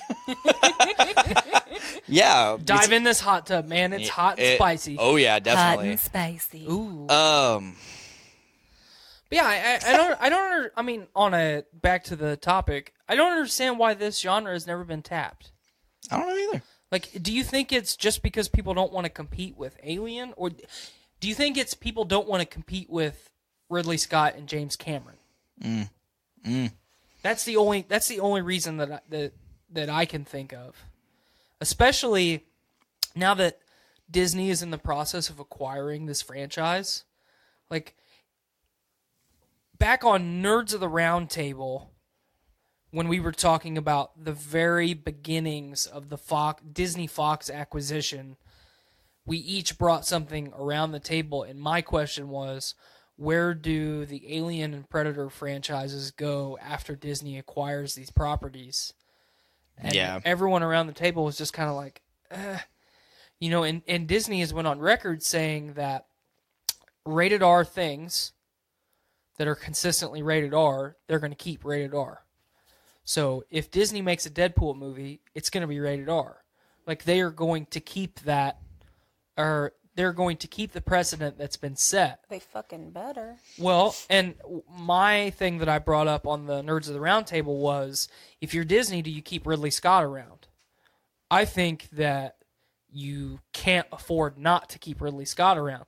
Ridley Scott as a director is a diva. I think anyone that's a fan of modern cinema can acknowledge that. But that guy has earned his place. Give the guy the money and let him do his thing. You know, you give that guy a budget and he'll give you Titanic. Yeah. But I don't know. I like Alien. Ridley Scott and Alien were like so important to me like the last week that I couldn't not bring it up on the show. Josh Curry says, "It's a subgenre that is so closely associated with one franchise. Even Dead Space, which isn't even particularly similar to Alien at all, gets called an Alien knockoff sometimes. It's tough." Then Andy Hayes goes, "How weird is it that Sigourney Weaver, or however that's spelled, used to be hot? The first Alien, bro." Yeah, so I'm glad that you brought I've never found her attractive. There is a few things. At all. Sigourney Weaver in Avatar, smoking hot. Yeah. I think so. I've never thought she was For attractive. an older woman, super hot. Sigourney Weaver in Alien, in the very end, when she gets on the Narcissus, the escape shuttle off of the Nostromo, and she's taking her suit off and like being all seductive, or she's taking her before she puts on, or before she gets in the hypersleep chamber. Yeah. She goes to bend over a console, and there are fucking 8x10 pieces of printer paper that have more ass than Sigourney Weaver in 1978. She was a giant sex symbol back then. I know. I mean, I she have a was meme for you. Alien, Ghostbusters, whatever the hell else she was in after that. I gotta see this. You're gonna love it. That's good. Danzig or Sigourney Weaver. I don't even need to look at that. I just know better. I just know better. I so get it. Like I was good. like, so I've watched Alien, 1,000 times because it's one of the greatest films of all time, Yeah, and especially of that sci-fi generation. horror. Yeah, Yeah. and that fucking scene, I guess I've just never been so fixated on it. Fucking Sigourney Weaver bending over that console with the flattest ass in existence. I've never been a giant fan of the original Alien. Aliens, however, I've always loved. Oh yeah. I've always loved Aliens. I mean, because I guess is that when James Cameron took it over? Mm-hmm. Okay, so it's not necessarily sci-fi horror; it's more sci-fi action horror. Aliens has everything that Alien has, just with a lot more, with Terminator thrown into it. Okay, yeah. I mean, agree. it's action packed, but it has all of and the Bill horror. Paxton and that other dude from Terminator, Right. Corporal Hicks. Corporal Hicks. Game over, man. Oh my god! I'm Wow, done that with was both of you. spot on. That was perfect. I hate you both. So flat, but somehow hot in those tiny tidy whities. Oh yeah. I mean, if I was trapped in that shuttle, I'd make use of it. I mean, it was fucking 1978, 1979. You're on a fucking shuttle flying through space. Just close your eyes and pretend she doesn't look like Danzig. Nah. Oh my god! I would close my eyes and pretend she was Danzig. You just fought off a fucking hostile alien critter. Critter. Critter. I mean, you're gonna make the best of the situation. Let's celebrate. You're not gonna fuck the cat. So I'm really You glad we might brought not, up. somebody would. Yeah. I'm really glad we brought up Jurassic Park because. Fuck yeah, Jurassic So Park. recently, I acquired a new graphics card, and I wanted to test out my streaming ability with Did you it. kill a man for it? Nope. Okay. I used a shit ton of Amazon reward points for it though. That's fair. Shit ton. I got an RTX 2060, which That is doesn't mean anything to me. it's the next generation of graphics cards. So I'm pretty future proofed for a while. Is that what you yell when you come? Game over, man. No, but I'm going to now. Miranda. Get ready, Sky. Miranda, my wife, has joined the live feed, and is that okay? Is that kosher? Sometimes it really do be like that, my man. You do. Anyway, so I boo-boo. snagged up this new graphics card, and I wanted to try out. I don't have a lot of PC. I don't PC game hardly at all, but I I've don't been game hardly at all. not as much as I used to. I'm trying. But no, I decided to test out my new graphics card with a little Jurassic World Evolution.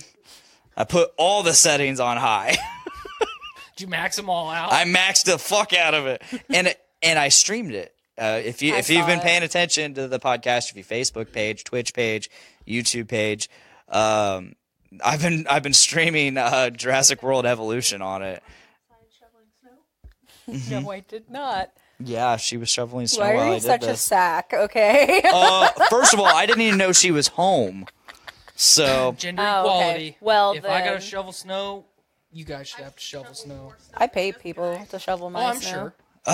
anyway, That's capitalism. Damn fucking You got straight. fucking gender equality and capitalism all rolled into a big thing called life. That's right. I own my house, and I don't fucking do a goddamn thing outside. I pay other people to do it. Fucking talking about. America. so I did the stream, and before when I streamed games like Jurassic World Evolution, there'd be like a little lag in the video, and it bugged the hell out of me. But there was zero lag, and I was on ultra settings per se. Not that Jurassic World Evolution isn't a graphically demanding game. Oh no, it's a barn burner. No, I mean it's beautiful. It is a beautiful game, but it's not graphically demanding, I would say. But no, I was sitting there playing that, and I was going through the Dr. Wu hybrid fucking DLC, where you get introduced to like a few more hybrids besides the Indominus Rex and the Indoraptor, and the first one being the Ankylodontus. Ankylodontus. Okay, I say Donkus. I always say Donkus, but it's Docus. And it's what you think it is. It's Diplodocus and Ankylosaurus. That's not very crazy. So it has you make it's like create this, bro. Okay, hold on. Create The rest this, of bro. your spiel, you have to say it in Nate voice, I'll try to do that, bro. No, I'm not gonna do that. bitch. Wow. So I create it, and then it's like, all right, now create. This is Dr. Wu's voice. I'll do Dr. Wu's voice and Nate's voice because Okay. they're very similar almost. Okay, you just gotta throw in some bros. All right, bro. So now we got the Ankylodontus. Why don't you just put in these critters? It does You sound don't know like Nate. We're not Nate talking about Vanderwall. Nate Phillips. Nate Vanderwall. Nate Vanderwall. Too many Bro. Nates. Bro. Gotta make the dragon, bitch, bro. So I create all the dinosaurs that he wants me to create. It's all good. Now it's like, all right, bro. Now we need to make a Stegoceratops. And I'm like, oh my God, has science gone too far? I really Just far appreciate enough. that when you sent it to me. So it does that, and you create it, and it's like, all right, observe it for 2 minutes. Okay, cool. 2 minutes goes up, and it's like, all right, this Dr. Wu's like, hey, bro, this Stegoceratops isn't good enough. Story of my life. You need to create a Stegoceratops with a defense rating of 110, bro. And it's like, oh, and then one of the other game characters comes in and he's like, did he just say this dinosaur that you just created out of thin air isn't good enough? Wow. What a dick. So I create this thing, and I'm just like, fuck it. Well, I create it, and what he has you do is he's like, all right, now I'm going to send some dinosaurs in that it's going to fight. It's like, okay. So he sends in a Ceratosaurus. Very low class, I would say. A plebe of dinosaurs. A plebe of large carnivores. And it gets murdered by another dinosaur that's not even the Stegoceratops. So they're supposed to fight, not that some... And it just kept getting murdered. So I keep having to restart over. And finally they fight it, and the Stegoceratops just murders it. Okay, cool. It's like, all right, now I'm going to send a Spinosaurus. I'm like, oh, fuck. Because you know how badass that thing was in Jurassic Park 3. Right. So he sends it in, and I got a ranger fucking right there. I'm manning the ranger because you can heal him. So I'm like, I'm pointing that shit right at the Stegoceratops, thinking this Spinosaurus is gonna tear it apart. No, fucking Stegoceratops, pow, 2 hits, Bam pow. Done. bam pow. Then it's like, all right, bro, now it's time for a Giganotosaurus, which was larger than T-Rex. Right. If you know anything about dinosaurs, I know you know some shit. Carnotaurus is my favorite. Yeah. We talked about this on the show before. I'm not a big fan of the Carnotaurus. I'm not a big fan of you. I but know. You're still talking. Go ahead. Go on. So I'm like, okay, I really need to be there. The fun part about this is you got to wait for them to confront each other. They don't just immediately confront each other. Hey. Like sometimes one lands and it's like, I'm going to go over here. Meanwhile, Stegoceratops is chilling over here. Eating some grass. You just got to wait. You got to wait for them to cross paths and like officially Lock like, eyes. Lock eyes. Across And they the do room. that. They're do like, that. oh, this motherfucker. That's exactly what happens. That is exactly what happens. Where the fuck did you come from? Hey! So they lock eyes. What you doing in my waters? They fight, and I'm on standby thinking the Giga is going to fucking just knock its ass out. No, same exact shit. Are you touching yourself during this whole thing? Oh. No. Okay. So, Proceed. mission complete. Next mission, Spinoraptor. Oh. Spinosaurus and Velociraptor. Yeah. Has science gone too far? That's a beefy boy. We're gonna see. So I expect like basically the almost same mission where I'm gonna make one and then I'm gonna make something else. So I just immediately beefed it up. I laid out all the stats. I genetically modified the fuck out of this Spinoraptor. I made its like attack super beefy because right from the get go it's like make a Spinoraptor with a general rating of 400. It starts off at like 200. It's actually pretty high, but. Anyway, so I'm like, fuck it. Beef it all out. Ends up being like 6'12". Ultra high. Big boy. Big boy. Beefy boy. So Beefy.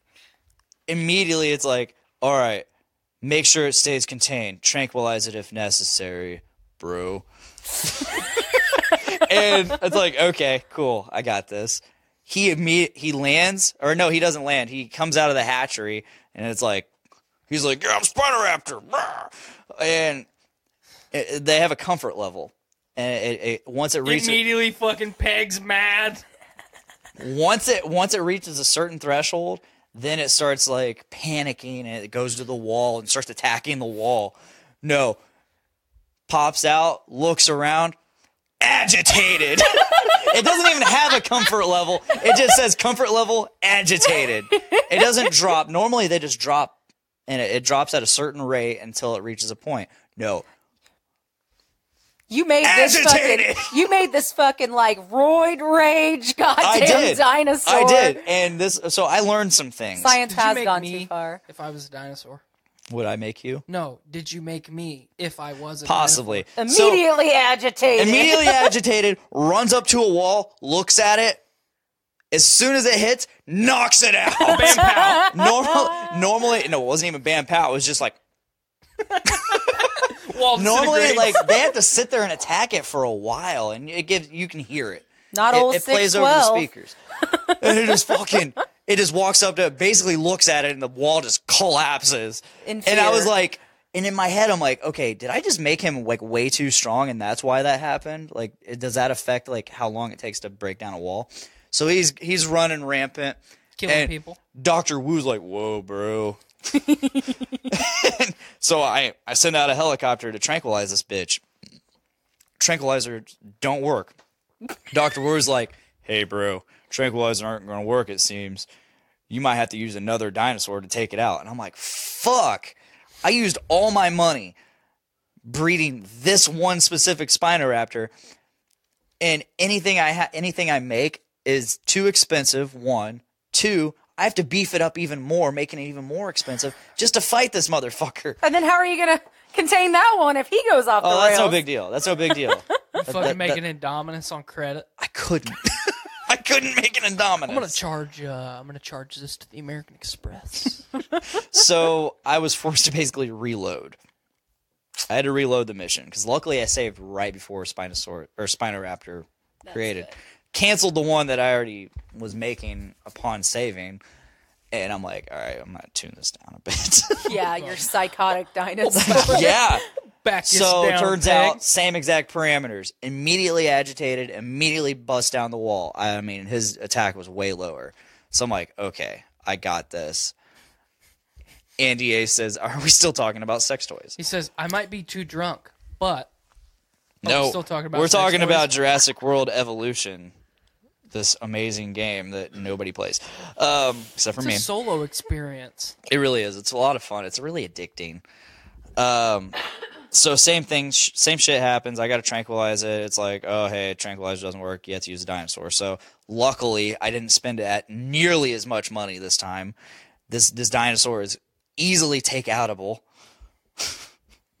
I can kill this thing. Okay. So I was, and before I, like, while I was waiting for him to hatch, I immediately bred a Giga, and I beefed him up a little bit, just in case. Just a smidge. Just a smidge. So I'm sitting here like, I'm like, okay, I'm going to have this Giga on standby for when this bastard breaks out, because I know it's going to happen. As soon as he breaks out, all right, release the Giga. I then wait another half hour to 45 minutes for them to confront each other, because the Spinoraptor just walks back into the cage. Like This is nothing. my home now. I also bred him to be like, because you can breed them with social stats, and some dinosaurs have to have a certain threshold. Like you have to have a minimum of this many dinosaurs of the same exact type. Like X amount of velociraptors need to be present for them to be content. But if you go over this, like say you need 3 minimum, 7 maximum. If you go over the 7, they're pissed off. If you go below the 3, they're pissed off. You can breed them so that you can only have 1 and they're content. They're cool. So I bred the Spinoraptor to the Spinoraptor normally has a minimum of 3. I bred it to have 1. So when it finally went back into its exhibit, its cage, he was chill. But it still said, I still had to fight him. I still had to have something to fight him and take him out. So I'm just sitting there waiting, just waiting on this Giga to finally walk up. They confronted each other 3 times before he finally fucking murdered that Spinoraptor. Miranda. What do you want to hear about sex toys? Andy A says, is it really testing that 2080 Honestly, card? it's a 2060, and no, it is not. However, the graphics card did come with a free copy of Anthem, so I'll be streaming that soon, whenever that comes out. I think a week and a half. So I'll be streaming Anthem. I don't know. I'm still probably not going to get it. I had fun playing. I played the beta a little I bit. did too, and I did not have fun. You did not? That's a bummer. BioWare shouldn't make. I don't like things like that. Yeah, I had fun. I got burnt hard on Destiny. I got burnt on Fallout 76. The gameplay was fun though. I really enjoyed the gameplay. Moving on to a different topic. I'm playing a battle royale game right now. Apex. Is that any good? Yeah. I mean, it's Titanfall without all the jumpy and the robots. So Jumpy. Anyway, different topic. So I recently learned we've been talking about Dragon Ball Z or Dragon Ball Super Broly. So it turns out the voice actor that portrayed Broly has been accused of some allegations or whatever. And of what type? I can't, like, harassment or something. I guess he's a really, like, I'm a hug you guy, and a fan apparently didn't like that. And so now he's being accused of, like, groping or some shit just because he hugged somebody. I don't know the exact details, but Funimation has cut ties with him. Really? Yeah, immediately after the release of Broly and the success of Broly, and now Funimation is cutting ties with him, and he is just devastated. Has this culture gone too far? Yeah, but it's at the same. So it's along a lot of the same lines of everything that we've talked about this episode so far. There's the happy medium. You have to respect women enough through. How do I want to phrase it so I don't sound like a I'm gonna look up this male chauvinist? While you're talking, I'm gonna look it up. If someone says, if woman A says I was raped, there's a lot of our culture that immediately goes, well, she's lying. There's a lot of our culture that also says, well, let's fucking nail that guy to the wall. And then there's very few people in the middle that are saying, okay, well, we don't want anybody to be raped, but if she's lying about it, then she needs to be held accountable for trying to ruin someone's life. If that dude raped her, then he needs to be held accountable of it. And then we'll all try and move on. It's very hard to hold that I don't want to say neutral stance, because I think when it comes to sexual abuse or mental abuse or physical abuse or rape or pedophilia or any of that stuff, there isn't really a neutral place, which is very hard because it goes against all the black and white stuff that I like to preach about, not race, or not color, people color, just perspective. But there's enough precedent, especially with athletes, where athletes are sexually assaulting people. There's also enough precedent that women are attacking these male athletes, and there was a football player from Ohio State, I want to say like 8-9 years ago, or I'm sorry, like 20 years ago now at this point, that got convicted of sexual assault. He was accused of raping a girl, and like 2 years before his sentence was up, she came out and said, yeah, I lied about the whole thing. The fucker went to jail. That makes me want to murder somebody. Ruined his life for 18 years. Well, no retribution against her. She wasn't held accountable. Only, like, that pisses me off so much that, like, that happened to him. But what it does is that creates the culture of she's lying. It absolutely just perpetuates it. And that's why it's so important for people to not fucking lie about that shit. Mm-hmm. Well, I think it's equal for any issue. If you make a bad decision or make a mistake, I think everyone needs to be held accountable equally. What the fuck was that? Really bad out there, so maybe like our trash can or something. Damn. But you know, we all need to be held accountable for our actions. You know, if the boy who cried wolf lies about there being a wolf and then he gets eaten by said wolf, he is being held accountable for his action, in my mind. So I don't know, it's just tough. Because I don't like any environment where you have to walk on pins and needles around anybody. But I think at the same time, you are not doing your due diligence if you don't cover your ass. You know, if Alex was a stranger, I'm also a very huggy person. Love to hug people. I would much rather hug somebody than shake their hand. It's just, I like to hug people. This story I'm reading, it doesn't really say much. In today's climate, if I met Alex for the first time and I went in for a hug, I would say, do you mind if I hug you? Is that necessarily right? I don't think so. But Holy shit, Rooster Teeth even. It's the right thing to announced do that right now, I think. Right. This says, February 5th, okay. Wow, Rooster Teeth, he was on Ruby. I didn't know he was on Ruby. Replaced Vic from Ruby. Rooster Teeth replaced Vic from Ruby on February 5th following sexual harassment and homophobia allegations, as well as anime fans' claims of his unprofessional behavior at conventions. Rooster Teeth published a blog post to announce that it had ended its relationship with the actor. Funimation as well. Fellow voice actors and industry professionals are making similar claims on social media, with a handful of notable figures sharing their own stories about Vic. Voice actor Monica Rial tweeted about her uncomfortable experience with him, prompting other voice actors such as Miles Luna, and Christina V, and Chris Sabat, to offer their condolences and support. Dropping in to say that, stop harassing my friends and colleagues. You want the truth? It happened to me. I had hoped it wouldn't come to this, but here we are. I don't owe you anything, but if it'll stop it from happening to someone else, then so be it. This is nuts.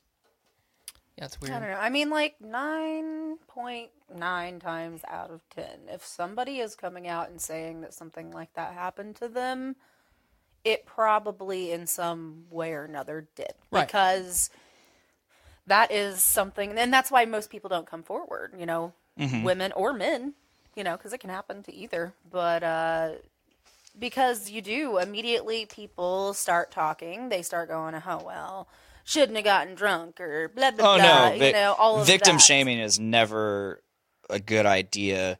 But at the same time, it's like you can view a very friendly gesture as not friendly, or it can make you uncomfortable. I mean, exactly, but it doesn't necessarily mean it doesn't discount anything. Right. And whatsoever. I think to take that a step further, along the same lines as we all need to be held accountable for our actions, if I did something to Alex that she felt uncomfortable about, it is her responsibility to tell me you that I am breaching absolutely. some and not come space out issue, whatever, and not She come needs out to of the tell me woodwork about it. 8 years later Yes. saying, "Oh, he Exactly. did this to me at a party, and I wasn't cool with it, but you know, I didn't say anything." I mean, and that's in terms of like something like that's not like rape or something like that. You know, in terms of like somebody pushing personal boundaries. Well, I mean, as we're sitting here, this whole podcast, if every now and again, you know, I just put my hand on your leg, you might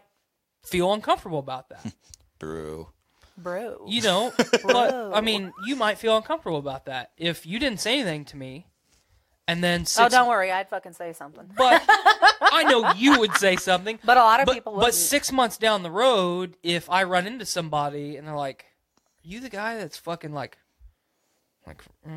you know, like, or, hey, did you hear about that Tyler guy fucking feeling all over Alex while they were doing a podcast? What a fucking cream. Yeah, like, just say, hey, like, I don't like that. You know, I had a gay friend in high school that, while we would be in class, would be like fucking touching on me, and you know, hugging me all like weird, like. Sorry, I don't like that. You know, I'm okay that you're gay. I just don't want you gay on me. Well, It's your personal space, and if Oh, you don't yeah. want somebody in it, then you have every right to tell them. And that's something that always, like at the Neon Cactus, which for those of you that don't know what that is, It's it's a shithole. shithole bar in town that's huge, and a lot of college students get drunk and dance and yada yada yada. Get really, really, really drunk on really cheap drinks. Throw But up in the middle of the dance floor. Seen that plenty of times. Or puke and rally in a trash in can. a trash my can like your little brother. But anyway, so many times. I mean, I have a lot of friends, girls and guys both, but girls be out on the dance floor and guys dancing, like grinding on them, and they're looking at me like, help. You can tell somebody that it's not okay to Yeah. do this. And so I was that person that pushed them aside and said, don't fucking touch her. She doesn't want that. But- and if they continued, then I said, get the fuck away before I make you fucking get away. But that's part of the problem, though. Because nobody says anything. Yes, just say, hey, I'm not cool Not with that. into it. But some people will push it, and then that's when you fucking go, okay, and you push back. You start fucking snapping, and you get the fucking bouncer over there, and you get him out. Yep. Absolutely. So I mean, but obviously it's that's not what that I told. simple. That's what I told all my friends all the time, though. And that's why they always kind of look to me to be like, because they knew I don't give a fuck. I'll do it to this day. I did it back when I was 21. I will forever fucking do it. Yeah. If you're not okay with me in your personal space, I expect you to tell me. And likewise, if you're grinding your dick on me and I don't fucking know you, I'm going to turn around and go, I don't fucking know you. Don't touch me. And then if you Simple as that. continue to do it, I'm going to fucking punch you in the face. Funkin' punch you. Punch Back to Joe Rogan. Last week, he had some neurologist on there. I can't remember his name right now, but he was a really boring podcast in terms of like just Podcast. in terms of just how they were talking. But I found what they were talking about very interesting. It was hard to listen to. Yes. But Very, regardless, very dry. you listen to it. Okay. So one of the things they did talk about was the celebrity apocalypse of sexual allegations. And, one of the things they brought up was like, so there's all these allegations getting thrown out, and regardless of if they're true or not, they are ruining careers and ruining lives. I mean, sure, some of them you can be like, okay, yeah, definitely. Well, we have a thing called due process for a reason. Oh, yeah, but like that matters. So Well, in today's climate, it doesn't. Yeah, matter. once something's out there, But I mean, the internet. It's we out have there. This is the judge and jury right here. Oh yeah, but so we expect, and one of the things they brought up, or he brought up, the guest, I can't remember his name, it's like Sam, I can't remember his name. but Sam something, Samsung. Samsung. So one of the things he brought up was we bring to trial murderers and we sentence them, and after X amount of time, or violent offenders, just X amount of time, they are considered rehabilitated and put back into the world. And we are supposed to, as a society, accept them as rehabilitated. They have done their time. They're good, supposedly. Sam Harris. Yeah, thank you. And I mean, yeah, that's not exactly how it goes. We still like look down upon them or whatever. But in a perfect world, like we can say like that, they've done their time. Like that is justice right there. However, flip that around on these people that are getting accused of things. Like look at Louis C.K. Perfect example. He got accused of some shit, and he owned up to it. He said, back then, even back then, like looking back, that was pretty fucked up of me to do. I shouldn't have done that. He apologized. His career is completely ruined. Oh yeah, Still, he's toast. what like there's no like he didn't get sentenced or anything, but like of all the people, he's the one that handled it perfectly. He's like, you know what? Yeah, it wasn't really considered bad back then, and in the situation we were in, it's whatever. But I shouldn't have done that. Well, look at the thing with James Gunn too. Oh yeah, I mean, it's yeah. along the same lines. I mean, James Gunn's career isn't ruined, No, but his biggest project. well, Out the not door. just his biggest project, but between him, his cast, Disney, they had a very concrete family unit. Yeah, And that family is now a broken home because grandma doesn't like something that grandson said. 20 years ago that was a joke that he apologized for. Yeah, That shouldn't be he that said big he of a said deal. some things like roughly around 2005, 2007, and like 2010. He's like, yeah, you guys are seeing this, and I don't really. It was just some tasteless jokes that I made. I'm sorry. Which we've all done or Oh, said yeah. something Absolutely. tasteless or stupid. Do you know how many times I've said like quote unquote faggot or retard or the N-word or something back in 2009? Man, I hope I young, never stupid. fucking run for office. I mean, look at like I'm fucked. Paula Deen back forever ago, Yeah. and she says, "Yeah, I probably did say that," and then her career's fucked because of something. And I'm not saying In a saying diff- it in a was com- right In a completely different societal environment in a different where time, things were different. where she's not going around screaming it now. But I mean, You half can't. the people yelling it have probably said it, but they're just. I mean, the biggest thing is like, Well, you can hide behind the computer. she's racist. I'm not racist. I never said that. I never did it. Yeah. You can't be Well, held it's accountable easy for to point things. fingers when you're hiding behind the computer. Oh yeah, but you can't be held accountable for things in a different societal environment where things were considered different. Things were considered okay, Commonplace. yeah, and commonplace in a different time.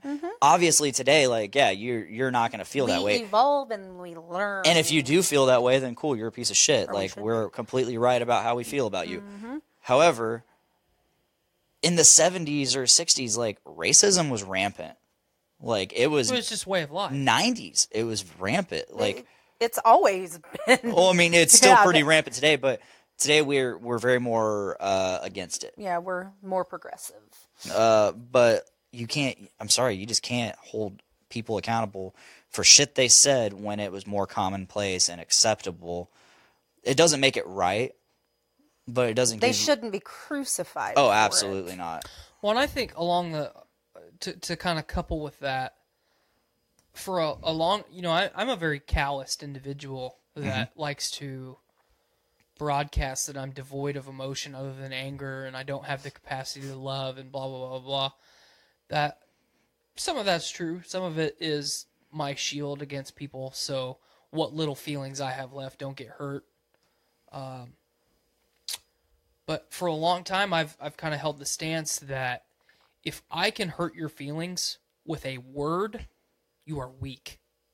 I agree. Now, there's caveats to that. I agree. If every single day, the only thing that you hear me say is, you're a piece of shit, you're worthless, you're fucking dumb, that is mental abuse, and that is bullying, and that is not the same thing. I'm gonna get a lawyer for Cameron That's fine.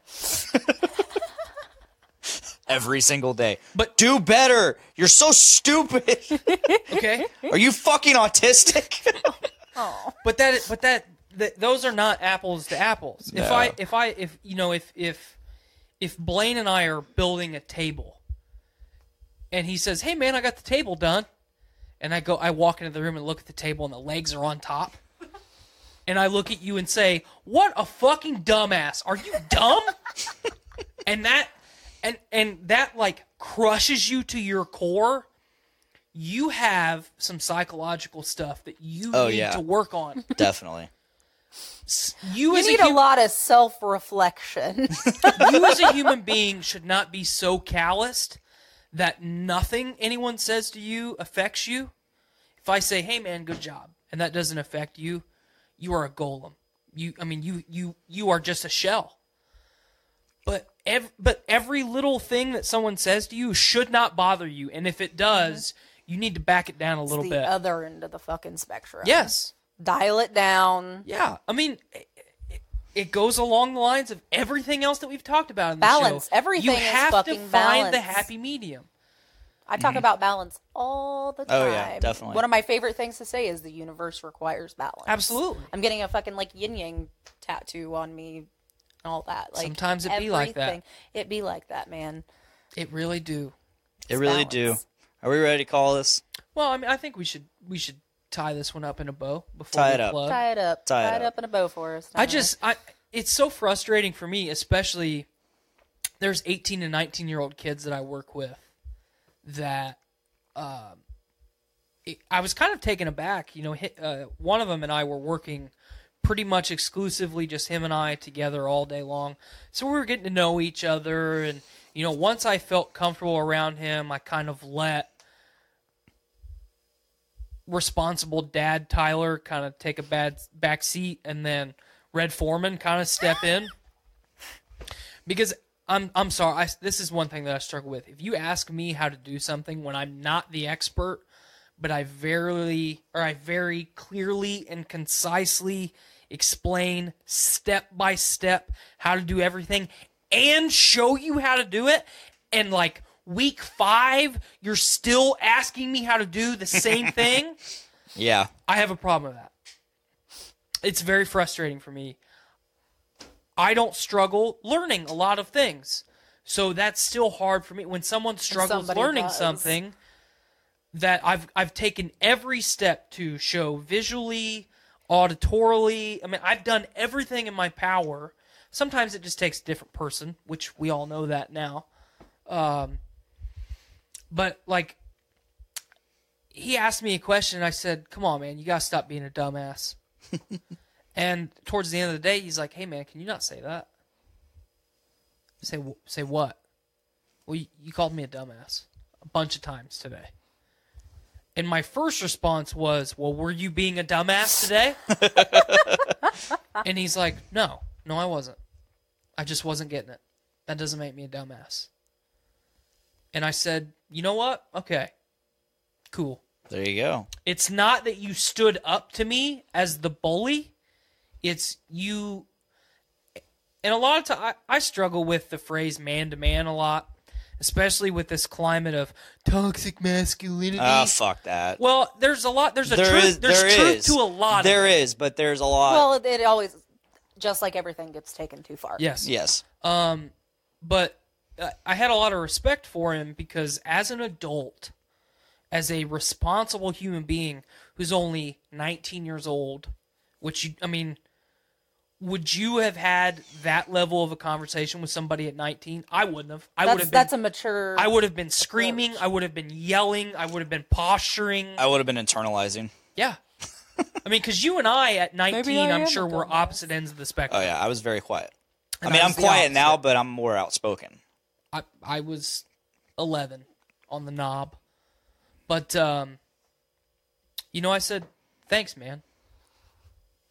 I still think you were being a dumbass, but I just won't tell you that you're a dumbass. Like, I appreciate you saying, hey, I don't like you saying that. There you go. That's all it takes. It's okay to state your boundaries with people. Some people just don't give a shit.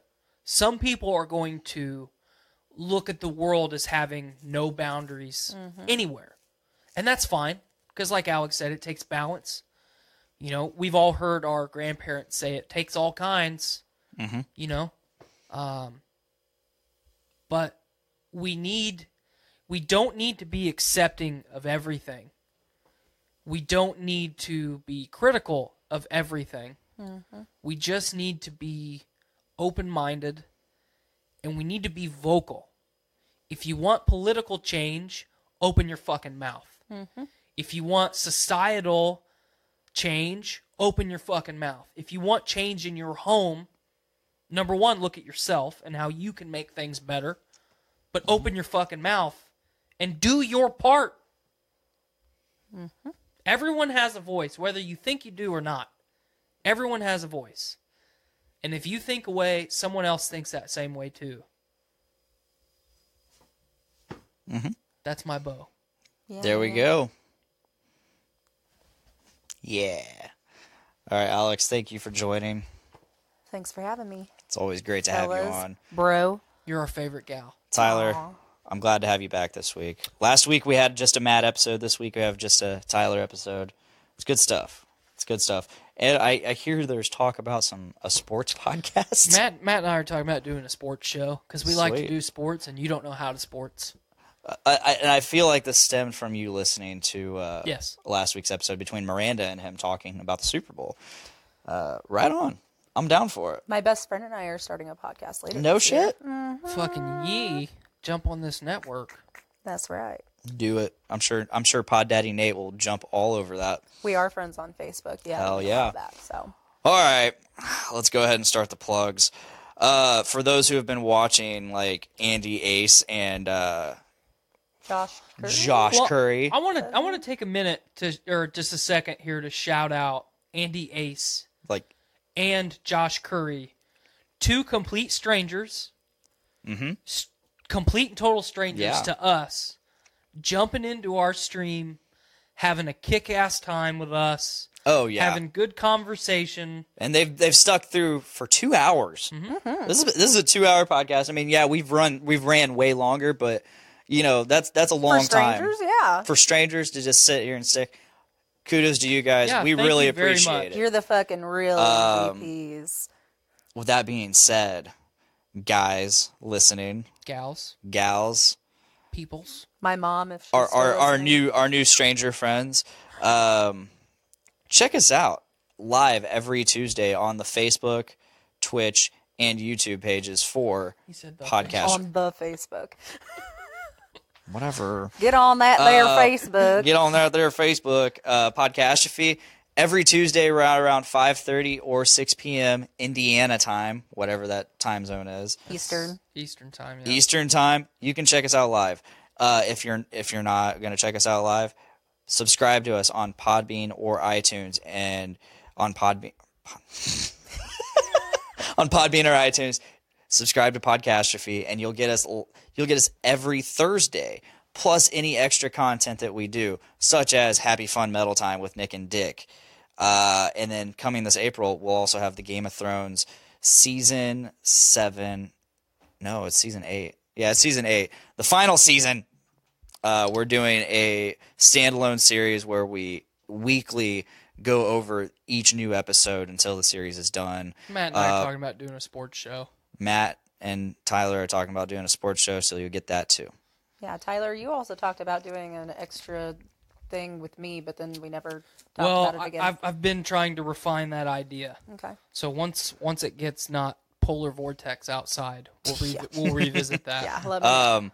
If you're not already, we are part of a network of podcasts called the Journey into Comics Network. You can subscribe to them on Podbean, iTunes, Spotify, Stitcher Radio, Google Play, all the podcasting services, Journey into Comics Network. And you get shows like Journey into Comics, Journey into Wrestling, Poor 360, Kids for Sale, Voice of Survival, Adulting Ain't Easy, Dungeons and Dudes, Brews with Dudes, us, Podcastrophe, Crucial Tunes. I think that's it. Foodies Watching Movies. I was going to say Foodies Watching Movies. You get all those shows, all on one feed, including our show. But if you want exclusive content, subscribe directly to us. And if you liked what you heard and or viewed today, leave us a review on iTunes. Yeah, please do. It'll really help us. Or if you want to directly support the network, the Journey into Comics Network has a Patreon, and you get early access to all of the shows as soon as they are done being edited and uploaded. So for $1 a month. For just $1. And then you also get extra content there as well for, I think, $3 a month. Something around there. Either way, if you want to support us, we have a Patreon. Hit it up. We're hoping to have some T-shirts and stickers and stuff soon. So keep an eye out. It'll be there. We doing big things up in here. Again, big shout out to Andy Ace and Josh Curry. Please join us again next week. Andy says, "You guys rock. Love what you're doing, and I'll join in anytime I can." Hell yeah. That'd be pretty cool because we're starting to get into Skype and stuff and Skyping people in. So that'd be a lot of fun. We'll gladly have you on anytime. Awesome. So, with that being said, that is all that we've got. I've been Dick. Alex. I'm like, am I just supposed to say my name? That's challenged Alex. Yeah. Challenged At Alex. this point, I feel pretty challenged. I'm Sleepy Boy Tyler. And I'm Dick. And you're Dick. And please make every day a big Dick day.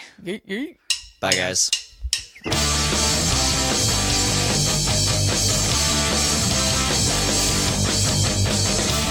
up this morning with my dick in my hand. Girl is to the right of me, just like I planned. It's gonna be a big dick day.